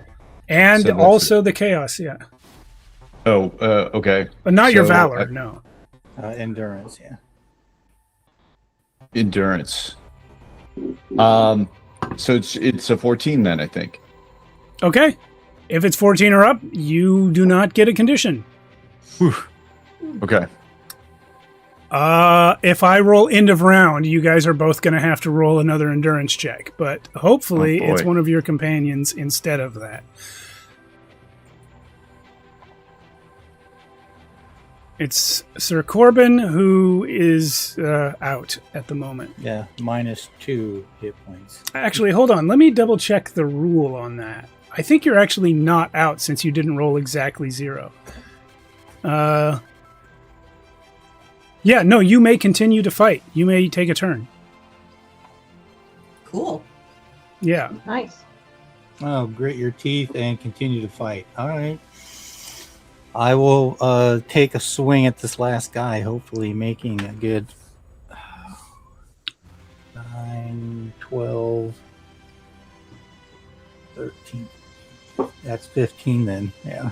Outstanding. And this guy's at 1, so any damage at all, and he collapses. You guys have succeeded. Combat is over. What'd you guys think of that nonsense? No, that was cool. I liked how the chaos die kept on going up, right? So it made it easier to hit, or theoretically easier to hit as Right. the rounds went on. And now you see where Knightcore aesthetic score would really help. You know, if we were to keep playing and you guys got a lot better gear, you wouldn't be starting with a D4. You'd be starting with a D6 or a D8. And possibly doing better because of it. But 2 of your companions are down. There's a few ways to heal. One of them is the poultice Yes. that Lady Seraphina made. I have 4 doses. Good thing I beautifully did this in advance, and I prepared. And I stuffed 2 doses, 1 into Lord Reginald and 1 into Sir Corbin. And you I don't actually know. How much do they get healed? 1d6. Outstanding. So you may each take 1d6 and assume you're starting from 0. 3. Oh. This dice is being nice again. Good. 6? Yeah. Okay. Thank you. Oh, I look to Lord Reginald. I'm like, oh, your linen. My linen. Oh, where's my stitch kit? Thank you, Yeah. ladies. So these guys dropped some good stuff. Oh. The one that Reginald put down first had a masterwork bastard sword. This is 1d10 plus valor damage, plus 1 valor special, and plus 1 to Knightcore aesthetic score just for having it. Okay. And then the one that was originally fighting Sir Corbin dropped a silvered halberd with the exact same stats. So I'm actually going to screenshot those stats and just drop it in to the Discord for you guys to copy down. I don't know who's getting them, but there they are. And then, as you will see on what I just posted, it says chance that one steelhead or limb armor piece can be pried off the fused corpse. I'm going to say that one of those helmets can indeed be pried off, and it has a 1 armor value plus 1 cast. And there are also monetary values there on the thing. Okay. Let's just So- roll, and the lowest roll doesn't get an item, right? Seems the Yeah. fairest way. Yeah.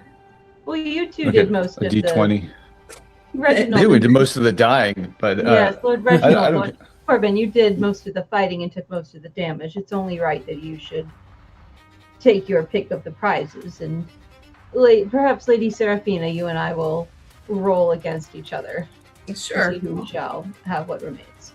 Okay, so Reginald and Corbin, who wants what? Please take the sword, Lord Reginald. You vanquished it with great skill. Thank you for saying so. Don't mind if I do. All right. Take the big ass sword. It kind of bounces off the walls a couple of times again because I'm having that issue. So I will say your other sword also gives you +1 valor, and I'm thinking. Oh yeah, that's true. To be nice, I'll say that as long as you have both of them on your person, you can get both bonuses. Oh, okay. Well, then, I mean, maybe somebody else could benefit from this, right? If my sword's already given me some valor. Well, I think everyone has steel melee weapon, right? Okay. Yeah. All right. Mm-hmm. So, all right. Thanks. Yeah. So, Corbin, did you want that helmet or the halberd? I am not going to wear a helmet, and I don't really want to wield a two-handed halberd, so I will give each of those up. I don't wear a helmet because of my finely combed hair. Quite wise. I mean, not, but... Not. In a way. All right, ladies, there's a halberd and a helmet. Who wants it? Is it a helmet or is it a limb armor piece? It's a helmet. It's a helmet. Lady Seraphina, you healed them. I would be happy to take whichever one you did not wish. Well, the Both of them halberd would suit me. is a two-handed weapon, right? Yes. Yeah, pole arm. Yeah. And I have a dagger. I don't think the helmet. You know what? I'll go with the. Does the helmet go with my outfit? And I hold it up. Absolutely. It does. It looks incredible. The way you know how to wear it, it will. Then I'll take the helmet. Outstanding. And Alice, you want the halberd? I'll take that halberd, and I'm up to a 1d8 now, right? Or sorry, 1d10? Yeah, the halberd does 1d10 plus valor. Alrighty. 1d10 plus valor. Thank you. I'll make a note.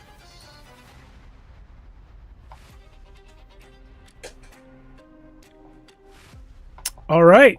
So after collecting all this gear off of the weird animated armors with possibly undead corpses in them, it really isn't clear whether it is that there were zombies wearing armor or whether there were armors with corpses in them. It's clear to me, but it's not clear to you. I just realized I was not doubling my precision for my defense since I have that trait of Silkfoot. Well, that sucks, but at the end of the day, you ended up at full health, so... Yes. Oh, I do have 2 more doses of the poultice. Lord Reginald, do you want to take another poultice just to... Is there a rest mechanism, or are we going to rest, or I don't know if... You'd have to rest the whole night. If you did that, you'd go back to full, but there's no short rest. Okay. Well, what do you think? Should we rest, or should we... If we push on, I may take another dose, since I'm still down 3 hit points, but if we rest, it's a waste. I'll tell you this, just sort of in the meta of it, we're an hour from the end of the game, and you guys are already in the stairway leading up to the tower. So you won't be taking a night of sleep before the finale. Okay. I start slathering another dose over myself eagerly. Thank you. Another 4, so I'm back up to tip top. I'm at my tippy top. Great. All right, thank you for getting me right here. So yeah, as you move on from the collapsed armors, and do you close the door to the mausoleum, by the way, or do you leave that open? I believe it open. Okay.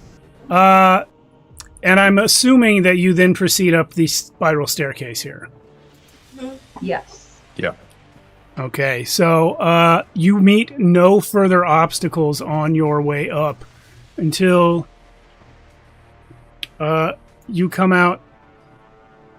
You come out of a tunnel in what is very obviously a cellar full of storage and maintenance rooms.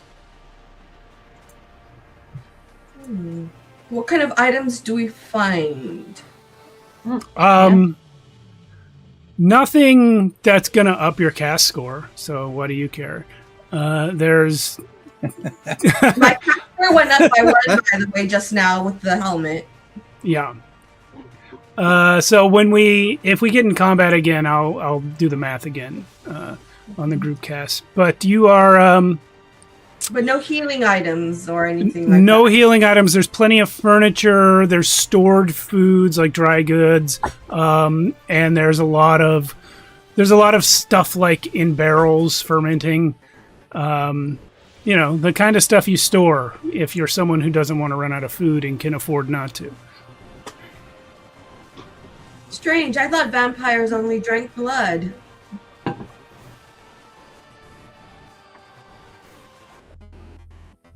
Maybe Surely it was not for every- the In theory. zombies. Only eat brains.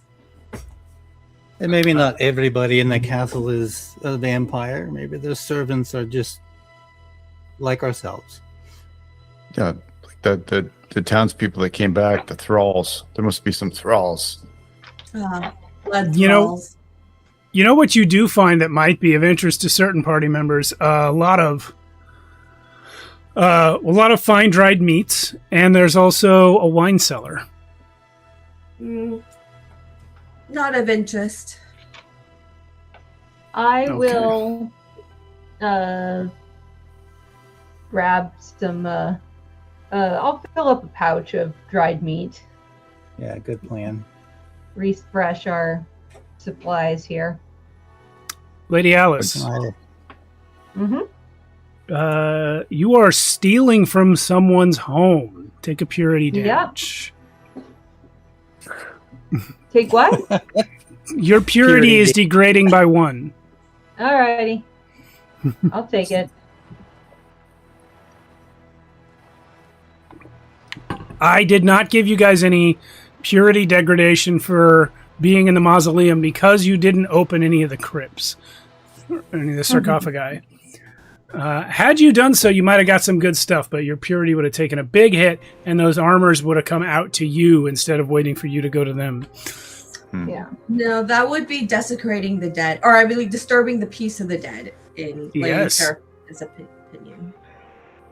Yeah, none of you suggested doing it, so there you go. Yeah, there's a door out of the cellar going up. Okay, I go up Let's go. the stairs. The bulk of the ground floor area is the entrance hall. Grand, regal, imposing. There are familial tapestries hung up similar to the ones that you saw in the crypts, but these are newer. They move, I guess, the dead people's ones down there, or the long dead. The newest depicts Baroness Bryceliande throned, and standing alongside her is her adopted daughter, Salis. Actually, no one told you she was adopted, but I just did, so whatever. All right. It's not really a plot point. It just is that way. And there is a man behind them in the tapestry. Oh. If you look closely at the plate underneath the tapestry that labels it, he is named Magister Bastian Mortain. Mm-hmm. Okay. Well, Now, from this grand hall area, there's a staircase going up and a door going out.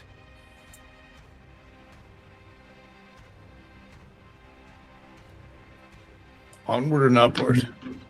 yes. Although it is a bit rude to not announce ourselves, I suppose. Needs must. Indeed. We could announce ourselves. We have no heralds amongst us. We do not. What happened to your squire, Sir Lord Reginald? Oh, he doesn't have a squire. He just mentioned. Oh, one. he doesn't. Sorry. I wish. Sorry, that wasn't. I wasn't trying to be rude. None of you have squires. You're too poor. Yeah, we're all. But we look beautiful. I do think that, in later adventures, if you have more money, that the followers would be great in this game. But yeah. So, door out or staircase up, or go back the way you came for some reason. Up. Let's go. Okay. The staircase wraps around the whole tower, spiral-like, and there are many rooms that you pass, mostly not of interest. You see little meeting rooms, small libraries, quarters, perhaps for servants. Nobody's in any of them. The first room really of interest that you come across is the upper hall.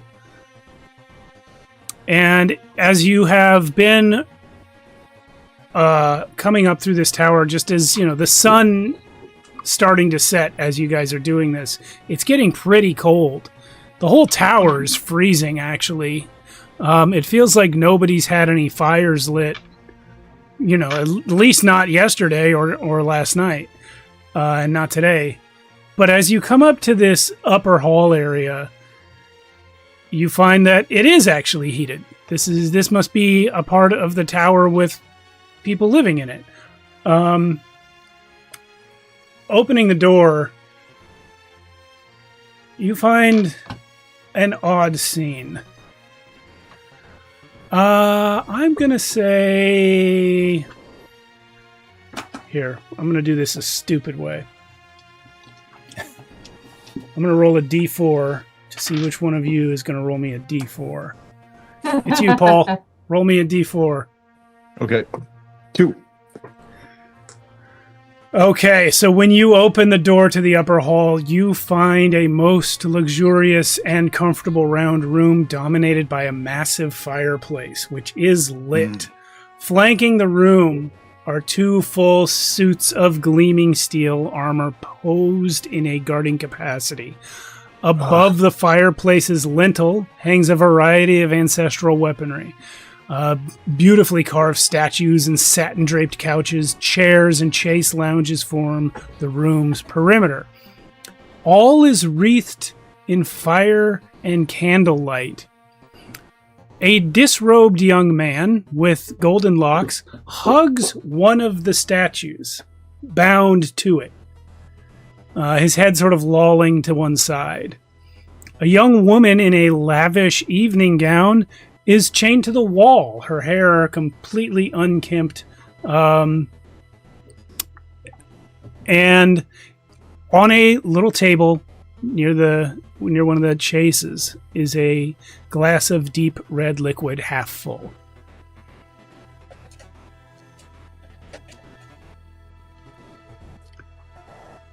I'm gonna go and try and release the woman from the wall. I'm going to go to the bound man and see if I can release him as well. Okay. Is there any cloth or blanket we could wrap that guy in? Mm-hmm. I say, put on some clothes, young man. Why would I do that? Who are you? Decency. Decency. Oh, but this is the lady's house. Oh, okay. Are you enjoined to this statue voluntarily? Am I enjoying what? Are you enjoined to this statue voluntarily? Oh, I don't understand you. Yeah. You are not the lady. Are you a different lady? Can I get him down off the statue? I'm able to undo his bindings. Or is it a chain? The best way would be to cut the rope. Oh yeah, I do that. Just halberd through the ropes in the back of the statue. His arms are released and he sort of falls to the ground and he goes, I catch him dramatically. He tries to kiss you.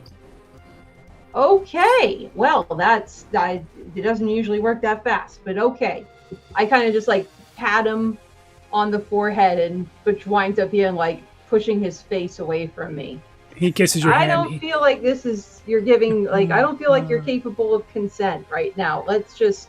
I pull off my scarf and sort of like wipe his face and still like just pushing him away from me. Oh, do it more. Okay. I'm gonna intervene with that, kind of grab him by the shoulders and kind of come here, have a seat on this chair. Okay. Oh, yeah. Yeah. Right. So, Reginald, you were going to the lady, right? Yeah.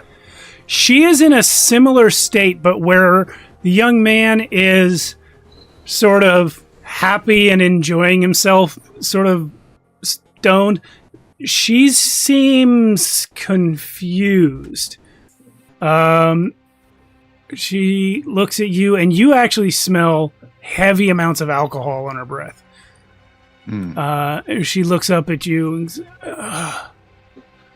Magister? No, it is Lord Reginald Rosewater of Bradley. I say. I fear you've had too much to drink. Oh, what? I don't know. I don't feel good. All right, I'd take her down from her. Well, she is chained, manacled. Oh, okay. I'm gonna look for a key. In this area, you do not find a key. Okay.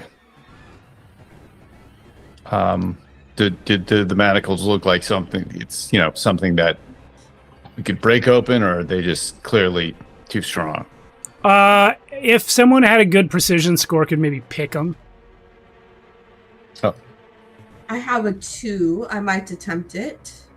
I have a 3, so yeah. Oh, Sir Corbin, I defer to you. Made, Lady Serafina. Okay. Yeah, if you want to try it, I'm gonna say these are not like super secure manacles because they are used on intoxicated people and not, dangerous criminals. They are DR10 to pick. And you really only have to pick one of them because you could then slide the chain through the ring and she could get away. That is an 11. Okay, so you're able to free this young lady.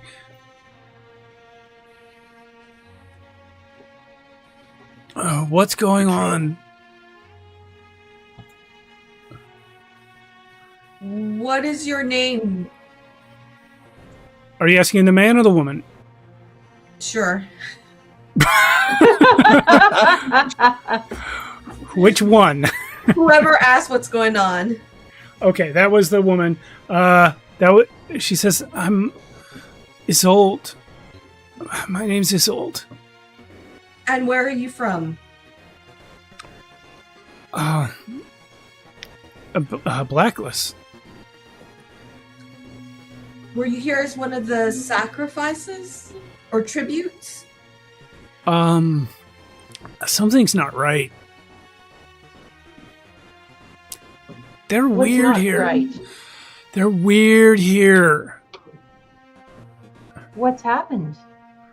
I mean, other than being chained to the wall, what do you mean? What have you seen? She passes out. Oh, for Pete's sake, why do they keep doing that? Well, they're drunk. I want to investigate. Marks on her neck. I want to investigate that wine that's in the cup. I'm going to go to the door and close it, if we didn't already, and just kind of stand there and listen. Okay, you want to look... I'll start with Reginald. I heard him first. You want to look for marks on their necks? Yeah. No such marks. Serafina, you wanted to investigate the cup of red liquid? Yes. It does, in fact, turn out to be wine. Can I tell whether or not it's drugged or there's any added herbs to it using my knowledge as an herb maven? Yeah, I'll say you can. There's definitely something added to it. You can smell a little hint of something extra intoxicating. It's definitely high proof alcohol for being a wine. So it seems like this is probably what they've been imbibing. I heard what Sir Corbin said, but before I get to it, Lady Alice, what are you doing while they're all investigating these 3 areas? I will. You know what? I'm gonna take my water of purity and give the boy, the young man, a sip. See if that sobers him up. Because I still have a flask full of it.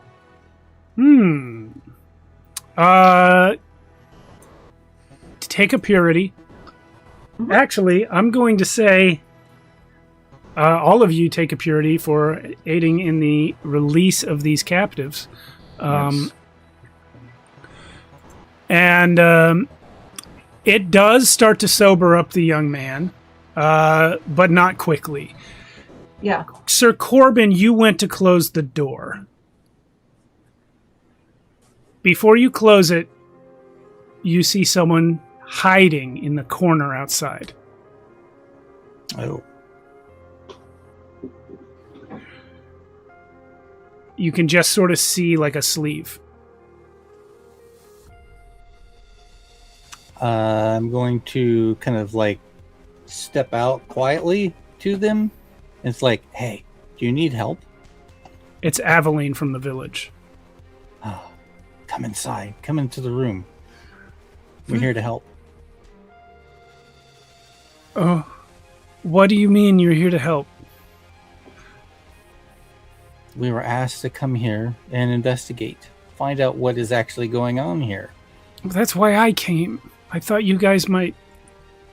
I'm not... I was out. I don't need your help. I mean, I guess I'm here again now, but I came here. Yes, but strength in numbers. Come join us. Share any information you may have. I don't have any that's... She hasn't made eye contact the whole time, but if you're going to gesture or, encourage her to come in the room, she will not disobey. Come in. Let's close this door.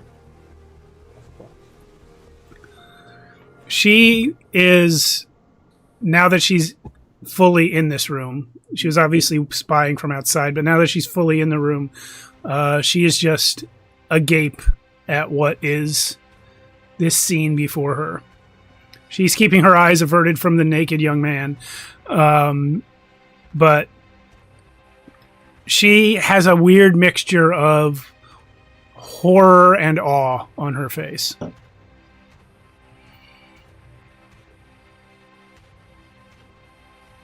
Why did you come back? I was hoping I could find out what happened to me.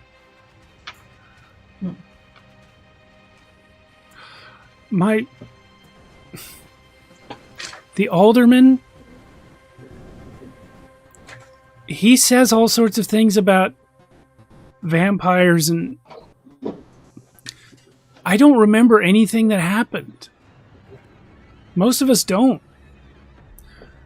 But I wanted... And I'm going to ask Corbin to roll me a radiance check, please. Do I get to add purity to that? Yes. Okay. Well, that is a dirty 21 then. You realize what she keeps stopping herself from saying at the end of these sentences. She doesn't remember what happened, but she remembers that she liked it, and that's what brought her back here. And obviously, people's mileage vary because this man that you found tied naked to a statue seems to be having a great time. But this other woman is confused and disturbed. So you've come back to find out what happened to you, but this man here seems to have been enjoying himself. Are you one that enjoyed themselves as well, unlike this other young lady?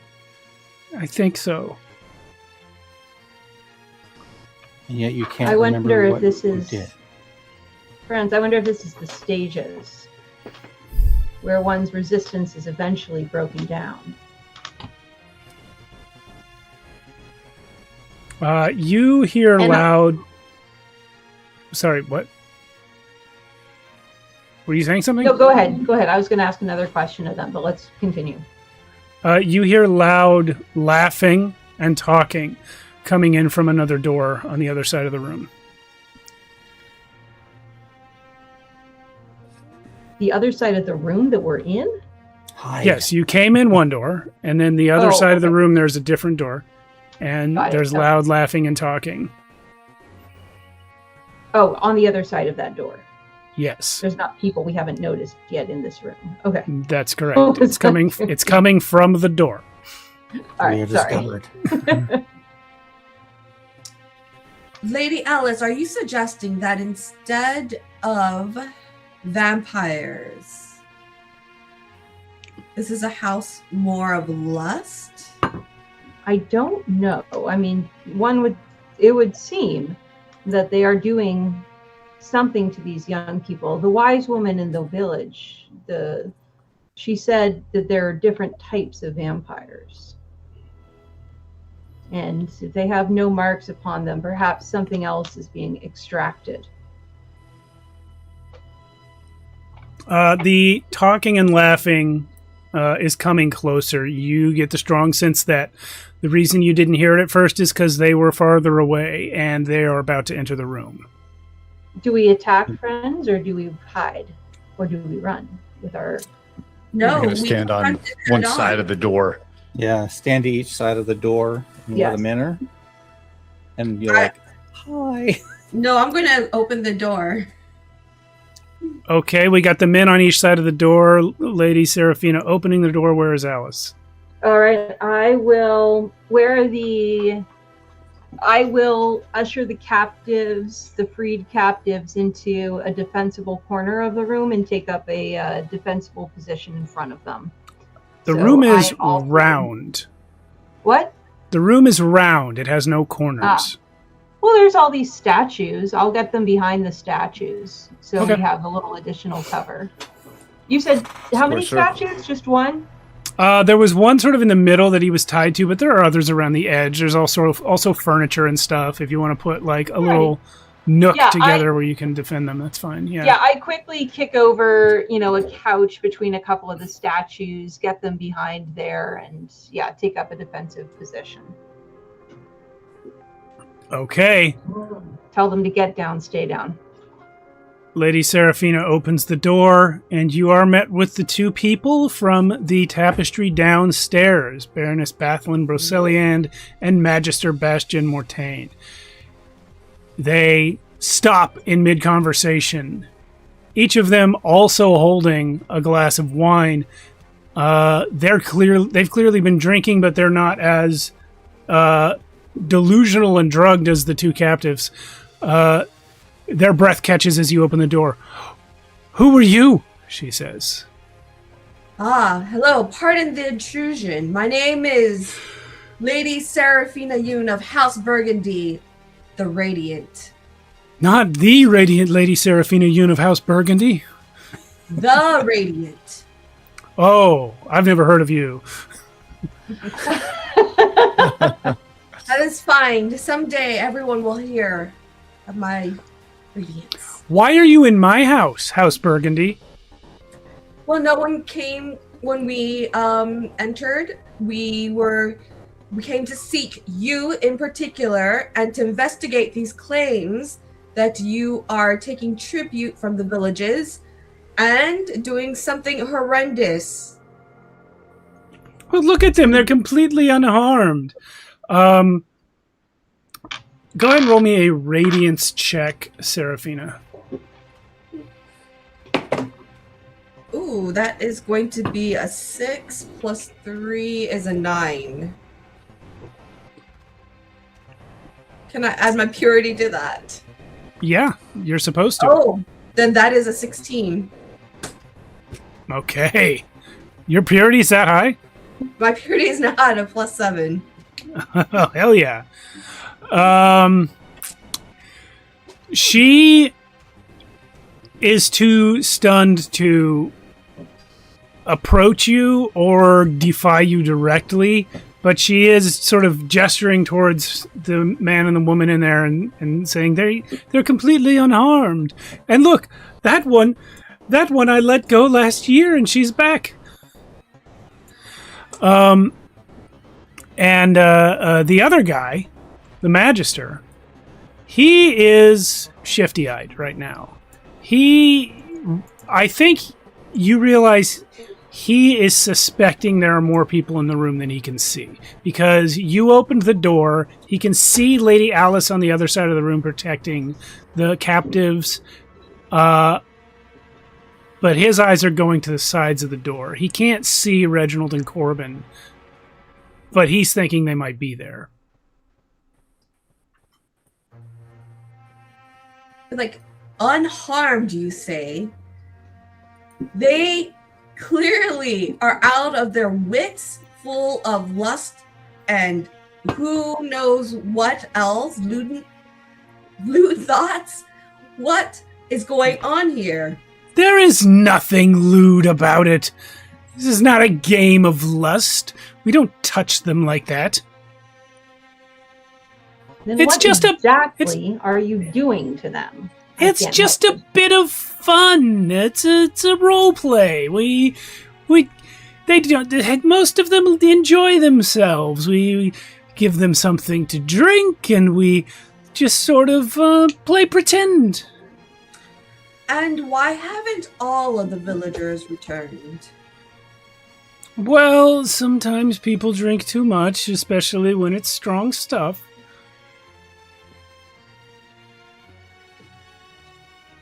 And you, as the host of these people, Yes. allow this to happen. Well, they're just commoners. Okay. As you hear her say that, you also hear a mob coming up the stairs. Nice. Yeah. Well, I think these just commoners have been inspired, lady, to see the end of your cruel reign. And you see And beautifully. Aveline runs forward. Says, No, don't hurt her. She didn't do anything wrong to us. Where are the bodies of those who didn't make it back? That was one person. I come around the door. Here's Johnny. Swing up. Okay. Enough out of this lady. I don't believe you're getting consent. Okay, I see where this is going. All right. Sure. You guys are just jumping into combat, no problem. Well, However- Lady Seraphina wants answers, but that's okay if her companions are headstrong. Yeah. Before you can land a blow, the mob breaks into the room, led by the alderman that you met in the beginning of the adventure. And he's like, there they are! Kill them! And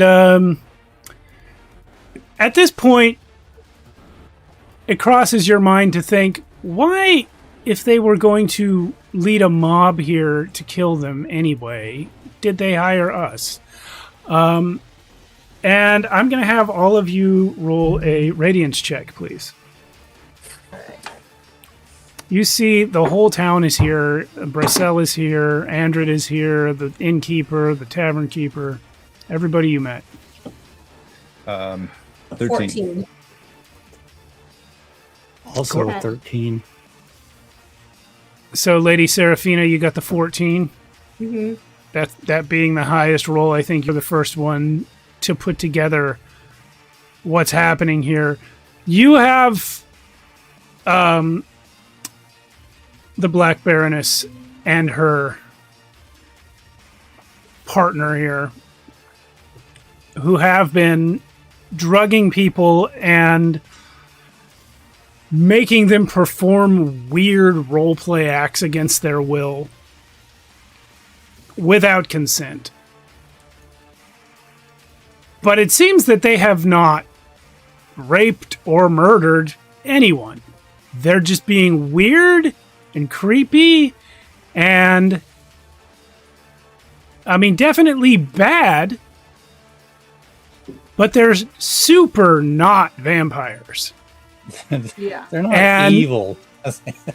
Yeah, well, I wouldn't say they're not evil, but they're not creatures of evil, right? Like, they're not vampires. They're not monsters. They're just weird perverts. And you, on the other side of the room, breaking in, you have a man that you probably suspect knows very well that they're not vampires. And just whipped everyone up into a frenzy to rob this place. They have come here to murder the Baroness and the Magister and take their shit. And the victims are all over the map in terms of what they want to happen.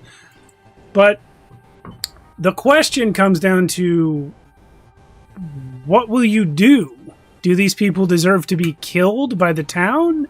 Is it right for the town to kill them and take their stuff under false pretenses?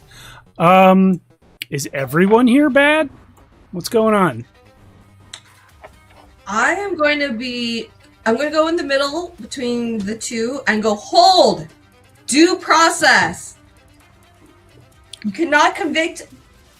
You must not convict someone without a proper trial. We are going to do a process of murder! No, you know what? The alderman in front, I'm going to step up and I'm going to try to punch and knock the lights out of him. Because he's the ringleader, right? He is.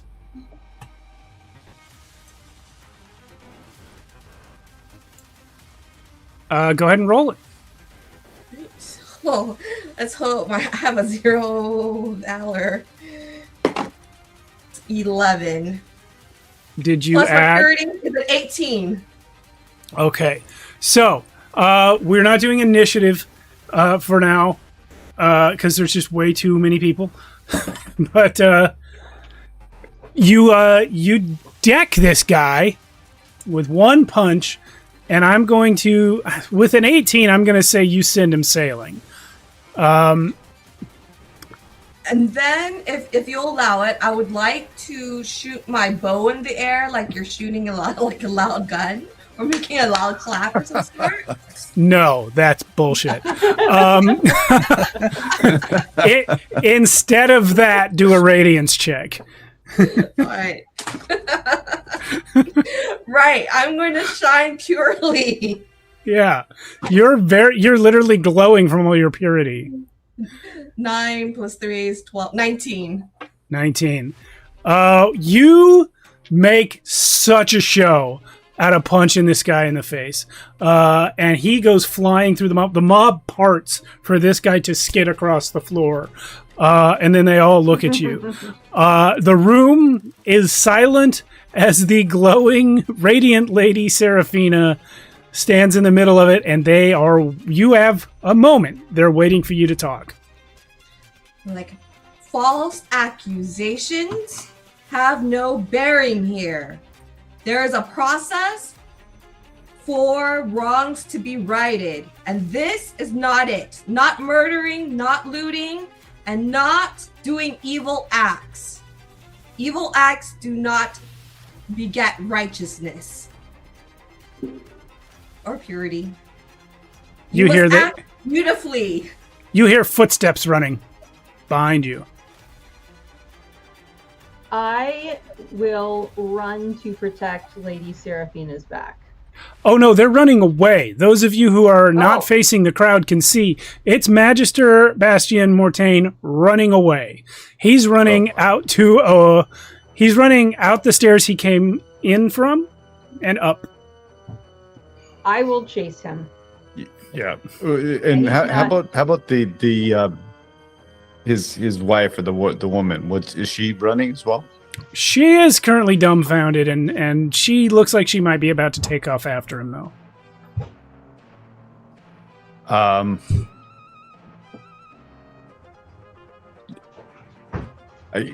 gonna run after the guy as well.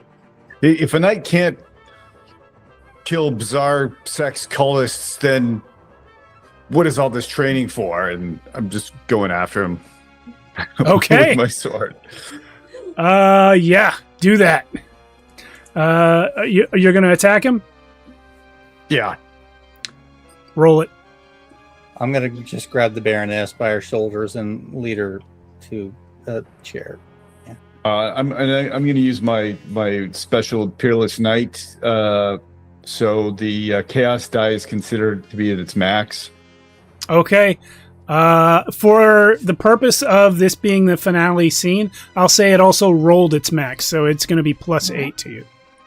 Okay, and so then I get a 16 plus 8, 22 to hit. 22, and that chaos die being +8 means that's for all of you for this scene.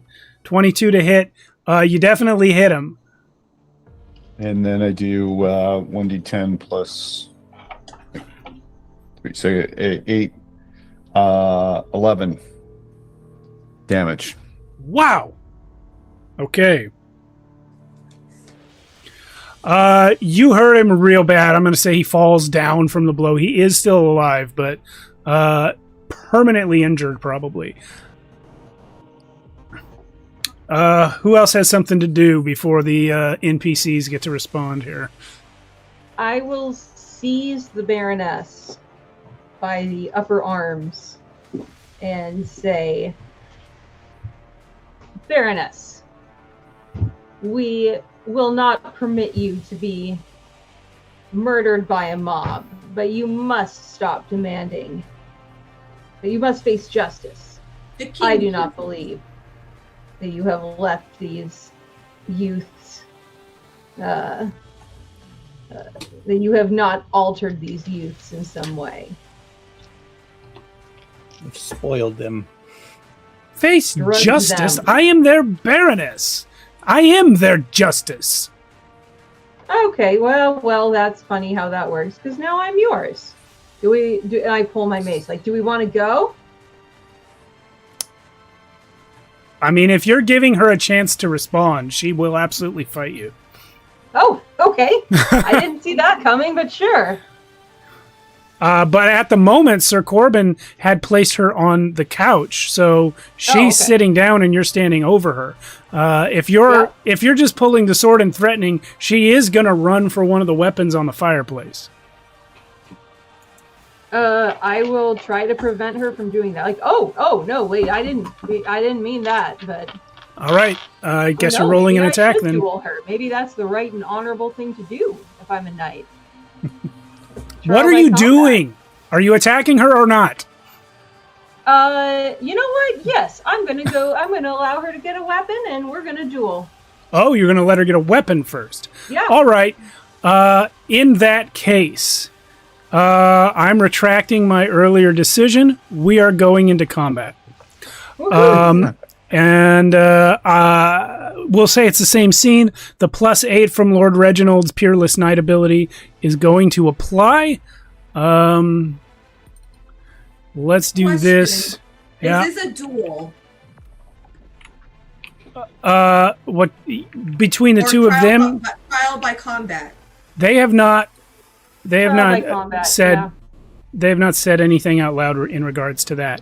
I will say that the active parties here are going to be you guys, the Baroness, the Magister, and the mob. The mob. Guys, I had the mob all ready to go back home. Yeah, well, now we're fighting. The mob rules. Okay. End of round. Chaos, Sarah. Chaos. The chat is cracking me up tonight, man. Chris just came in with, it's Morbin time. Yeah. Guess who goes first? Hell yeah. Oh, look at that. Bring it. So Alice, I will say to Lady Seraphina's question, are you announcing to your comrades that this is a trial by combat? Yes. Okay. I have no other reason to let her go for that weapon than to... Like, okay. You believe you have nothing to fear, then face me. And may Okay, the, but the may question- the one with the righteous heart win. The question was, are you telling your comrades? Yeah, I say that out loud. Okay. In that case, roll me a radiance check. All right. Only a 10. Okay. Anyway, it is the Baroness's turn. Please roll defense against her as she comes at you with the family sword she just pried from the fireplace. Remind me, a D20? It's D20 presence. Okay. Your purity and the chaos die do come into play. Oh, so I get +8? And whatever your purity is. Okay. Well, that is a 9. Plus, so I'm already at 17. Okay, And she misses you. Yeah. With her miss, you get 1 cast damage. I get 1. One piece of your armor or clothing or something one is cast. damaged. Sorry, Yeah. KIS damage. Yeah, Yes. yeah. All right. Ah. And that's her turn. Let's roll it again. Lady Alice. Sweet. I was going to ahead say and something. Oh, sorry. You Sorry.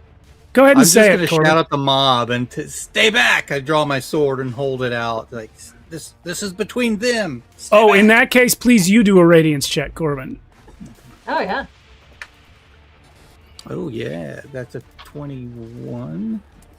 Okay, Yes, they will 21. stay back. That's the same thing that her radiance check was about earlier. But they were not impressed by her, but they're scared of you. What are you doing, Alice? I am swinging at this full uppercut with the mace as hard as I Okay. can. Interesting.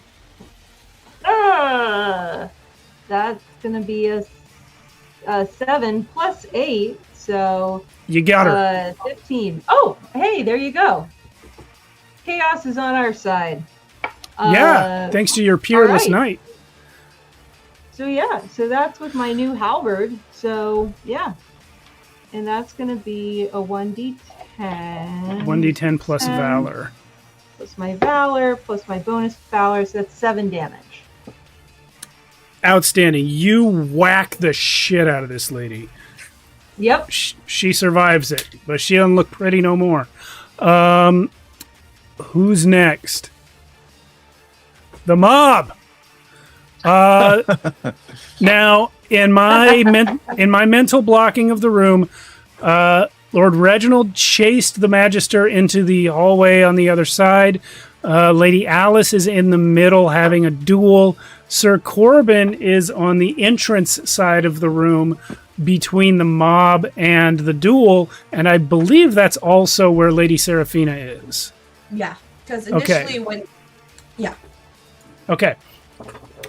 So they are looking at the two of you, and yeah, I'm going to ask each of you to just roll one precision test to defend yourself against an irritable mob who came here to kill and loot. All right.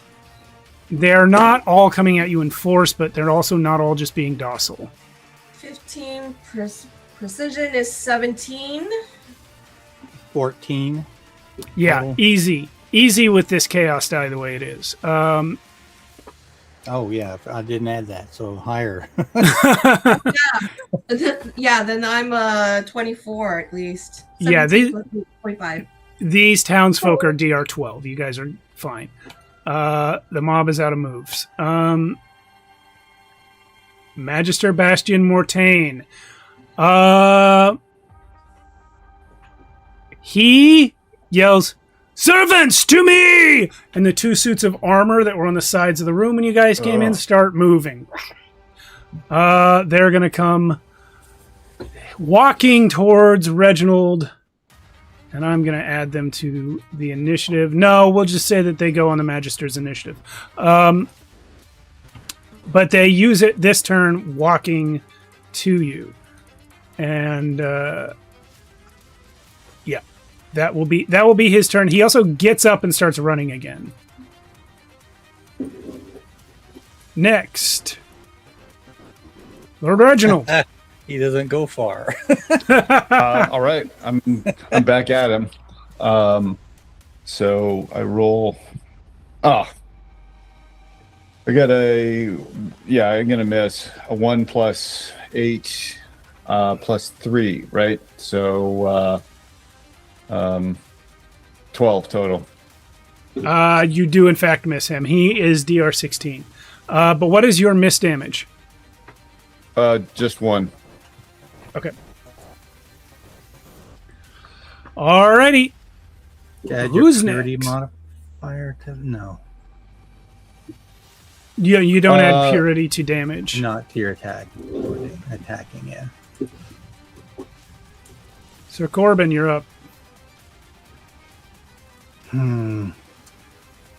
I am going to, since we've kind of got the mob slightly intimidated, I'm going to turn my attention to one of the suits of armor that are moving to go after Lord Reginald. Okay. 10, 18 plus. So 21? Yeah, Yeah. you got him. All right. D8 plus 2, 10. Hey. Heck yeah. You got him hard. Yeah, one of those suits of armor is almost destroyed already. Just from that. Sir Corbin's turn is over. End of round. Yeah, I don't mind just standing there beautifully. It's all right. You're protecting Lady Alice from the mob. Speaking of which, Lady Alice, you're up. Cool. Another, I do a little spin and another whack to the Baroness with my halberd. All right. Okay. That is going to be an 18 plus 8, so that's going to be 26 to hit. Got her. Yeah. And then I get a roll, a 1d10. That's 10 damage. You're using a mace? I'm using the halberd that I picked up from the Now, armor downstairs. A halberd is both a stabbing and a slashing weapon. Which are you doing in this moment? I think if this is the finishing blow, I am going to actually at the very last minute, as I'm spinning, I know that I've got like the hard hit coming in, and I'm actually going to twist it, and I'm going to whack her across the face with the butt of okay. Instead of the blade. I'm going to knock her unconscious and clearly defeated, but I'm going to let her live. Okay, yeah, she is bloody on the floor, nose broken, face the wrong shape. Yep. She's out. Covered in loot. And I'll say, that feels almost unfair. Chaos! Woo! Okay, so we should have done this at end of round. I did say that we were going to rule that 8 was that die I had also rolled the max, but I like the chaos dice. So let's re-roll it. Alice, roll that d12.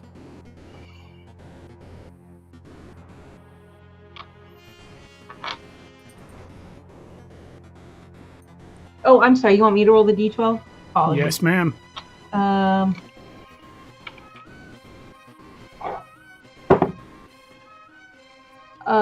11. Okay, well then, plus 7. That's still really good, Sarah. Indeed. I mean, Lady Alice. That was actually the second best thing I could have rolled. So yeah. Lady Seraphina.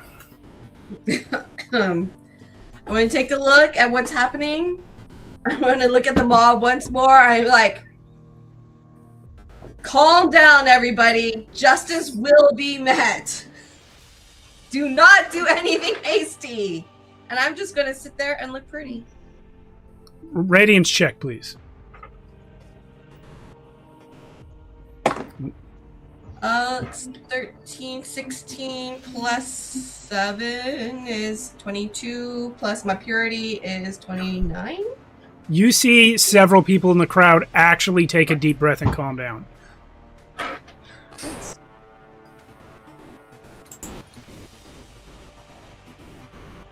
She's unconscious.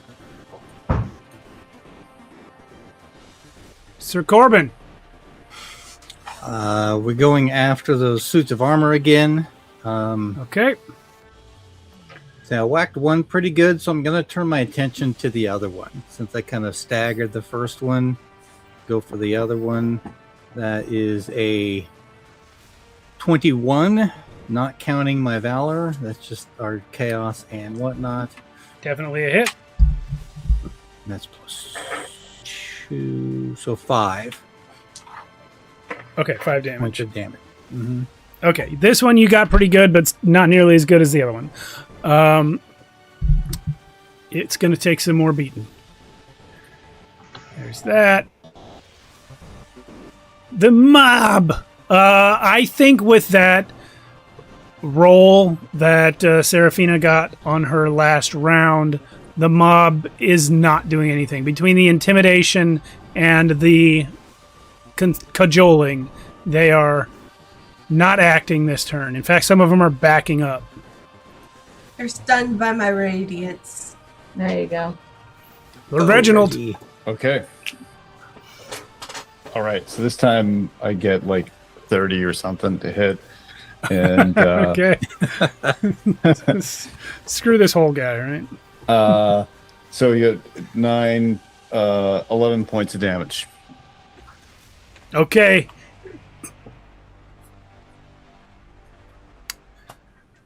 He is severely damaged. He is still awake, but he doesn't look like he's going to be for long. He's definitely not going to be for long. Okay, let's see. Do I hit him? Yeah, so this is a 24. Yeah, and, okay. Oh, I got full damage. 12. Another 12. He's dead. He's extremely dead. Use the bastard sword on him. Yeah. Chop his legs out from under him or something. What'd you do? Oh, just standard decapitation. Very standard. When you do that, the 2 animated armors also collapse. So with him dead and Lady Bathlin unconscious, it's just you guys and the mob left. And the mob is well and truly cowed at this point. Yes. End of round. End of combat. Yeah. The crowd awaits. They await Lady Alice at this point. The trial by combat went in your favor, and they are wondering why you did not kill. This person has failed in her duty as Baroness to be the protector of you, her people. I have let her keep her life, but we must take her to her own liege lord to face the consequences of her failures. In the meantime, where is her daughter? The young woman she, I seem to recall from somewhere that she adopted. Is she able are to you step asking in us? her mother's footsteps as a righteous and proper liege to these people? Brycel says, no. Okay. Then in that case... She's never been sane a day in her life. She wanders the woods like a ghost. We call her the ghost of the woods. Oh. She's Well, not a yes, ghost. She that- lives here in the tower, but she's as ditzy as these drugged children. Ah, well, that's a relief. I mean, not that she's, that she's not a ghost. I mean, not that she's... Anyway, then we must send for the Baroness's liege and have these lands placed under a proper lord who will do his duty by you all. In the meantime, I suggest everybody's had a tough day, and I think I saw some wine and some meat down in the cellar. I suggest you go very easy on the wine, as it seems to have been drugged. And I don't know if the wine downstairs has already been drugged or if they add the drug later. So, at any rate, perhaps while we deal with these miscreants, you all can see to your own bellies. Well, to the tale of drugged wine, you get a mix of reactions. Some people can't avoid it hard enough, and some people can't get down there fast enough. Yep. Yeah. Are you going to allow these people to loot the tower? No. Are you going to loot the tower? No. Well, I don't know about my companions, but me personally, no. Yeah, on that one, I do need an answer from everybody. No. All right. I will seek out I'm some gonna let- finer clothes. That's really about all I want to take from this place.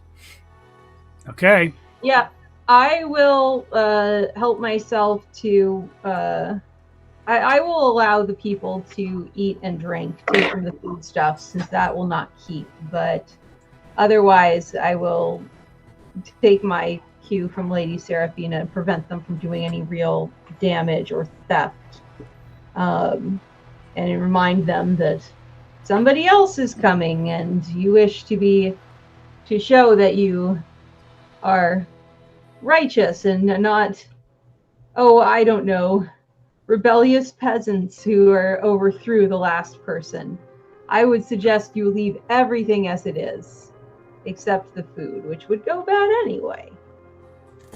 I mean, it is preserved, but okay. Yeah, Yes. so Corbin's taking clothes. Alice is allowing the peasants to eat food. I'm going to say, Alice, you break even on the purity because the trial by combat gains you one, and the robbing of the basement loses you one. Sir Corbin, you're losing one for taking the clothes. Nobody else is looting. I'm going to give you all 2 purity for rendering judgment in a relatively fair-minded way eventually. You didn't allow a murder, but you did commit one. So it all comes around. And you We go won! to... Yeah, you go Yay! to whatever outranks a baroness in these sorts of situations, and that person renders judgment. But Hey, doesn't you know that doesn't Lady Scarfina become an angel because her bonus goes beyond 7? Oh, yeah. Yeah, actually, that does happen. You ascend, Radiant Lady Seraphina. In the course of one adventure about made-up vampires, you ascend. I'm too pure for you lot. Yeah. Yeah. I knew you win. This is the most lawfully good character I've ever played. Unreal. Yeah, guys, great stuff.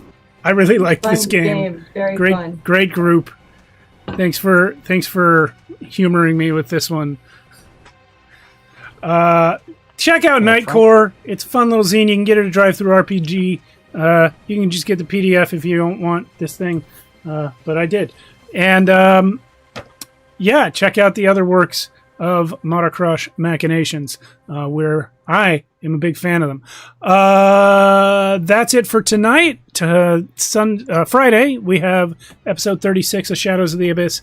Next week, we come back for, I believe, the Kobolds game. Yeah.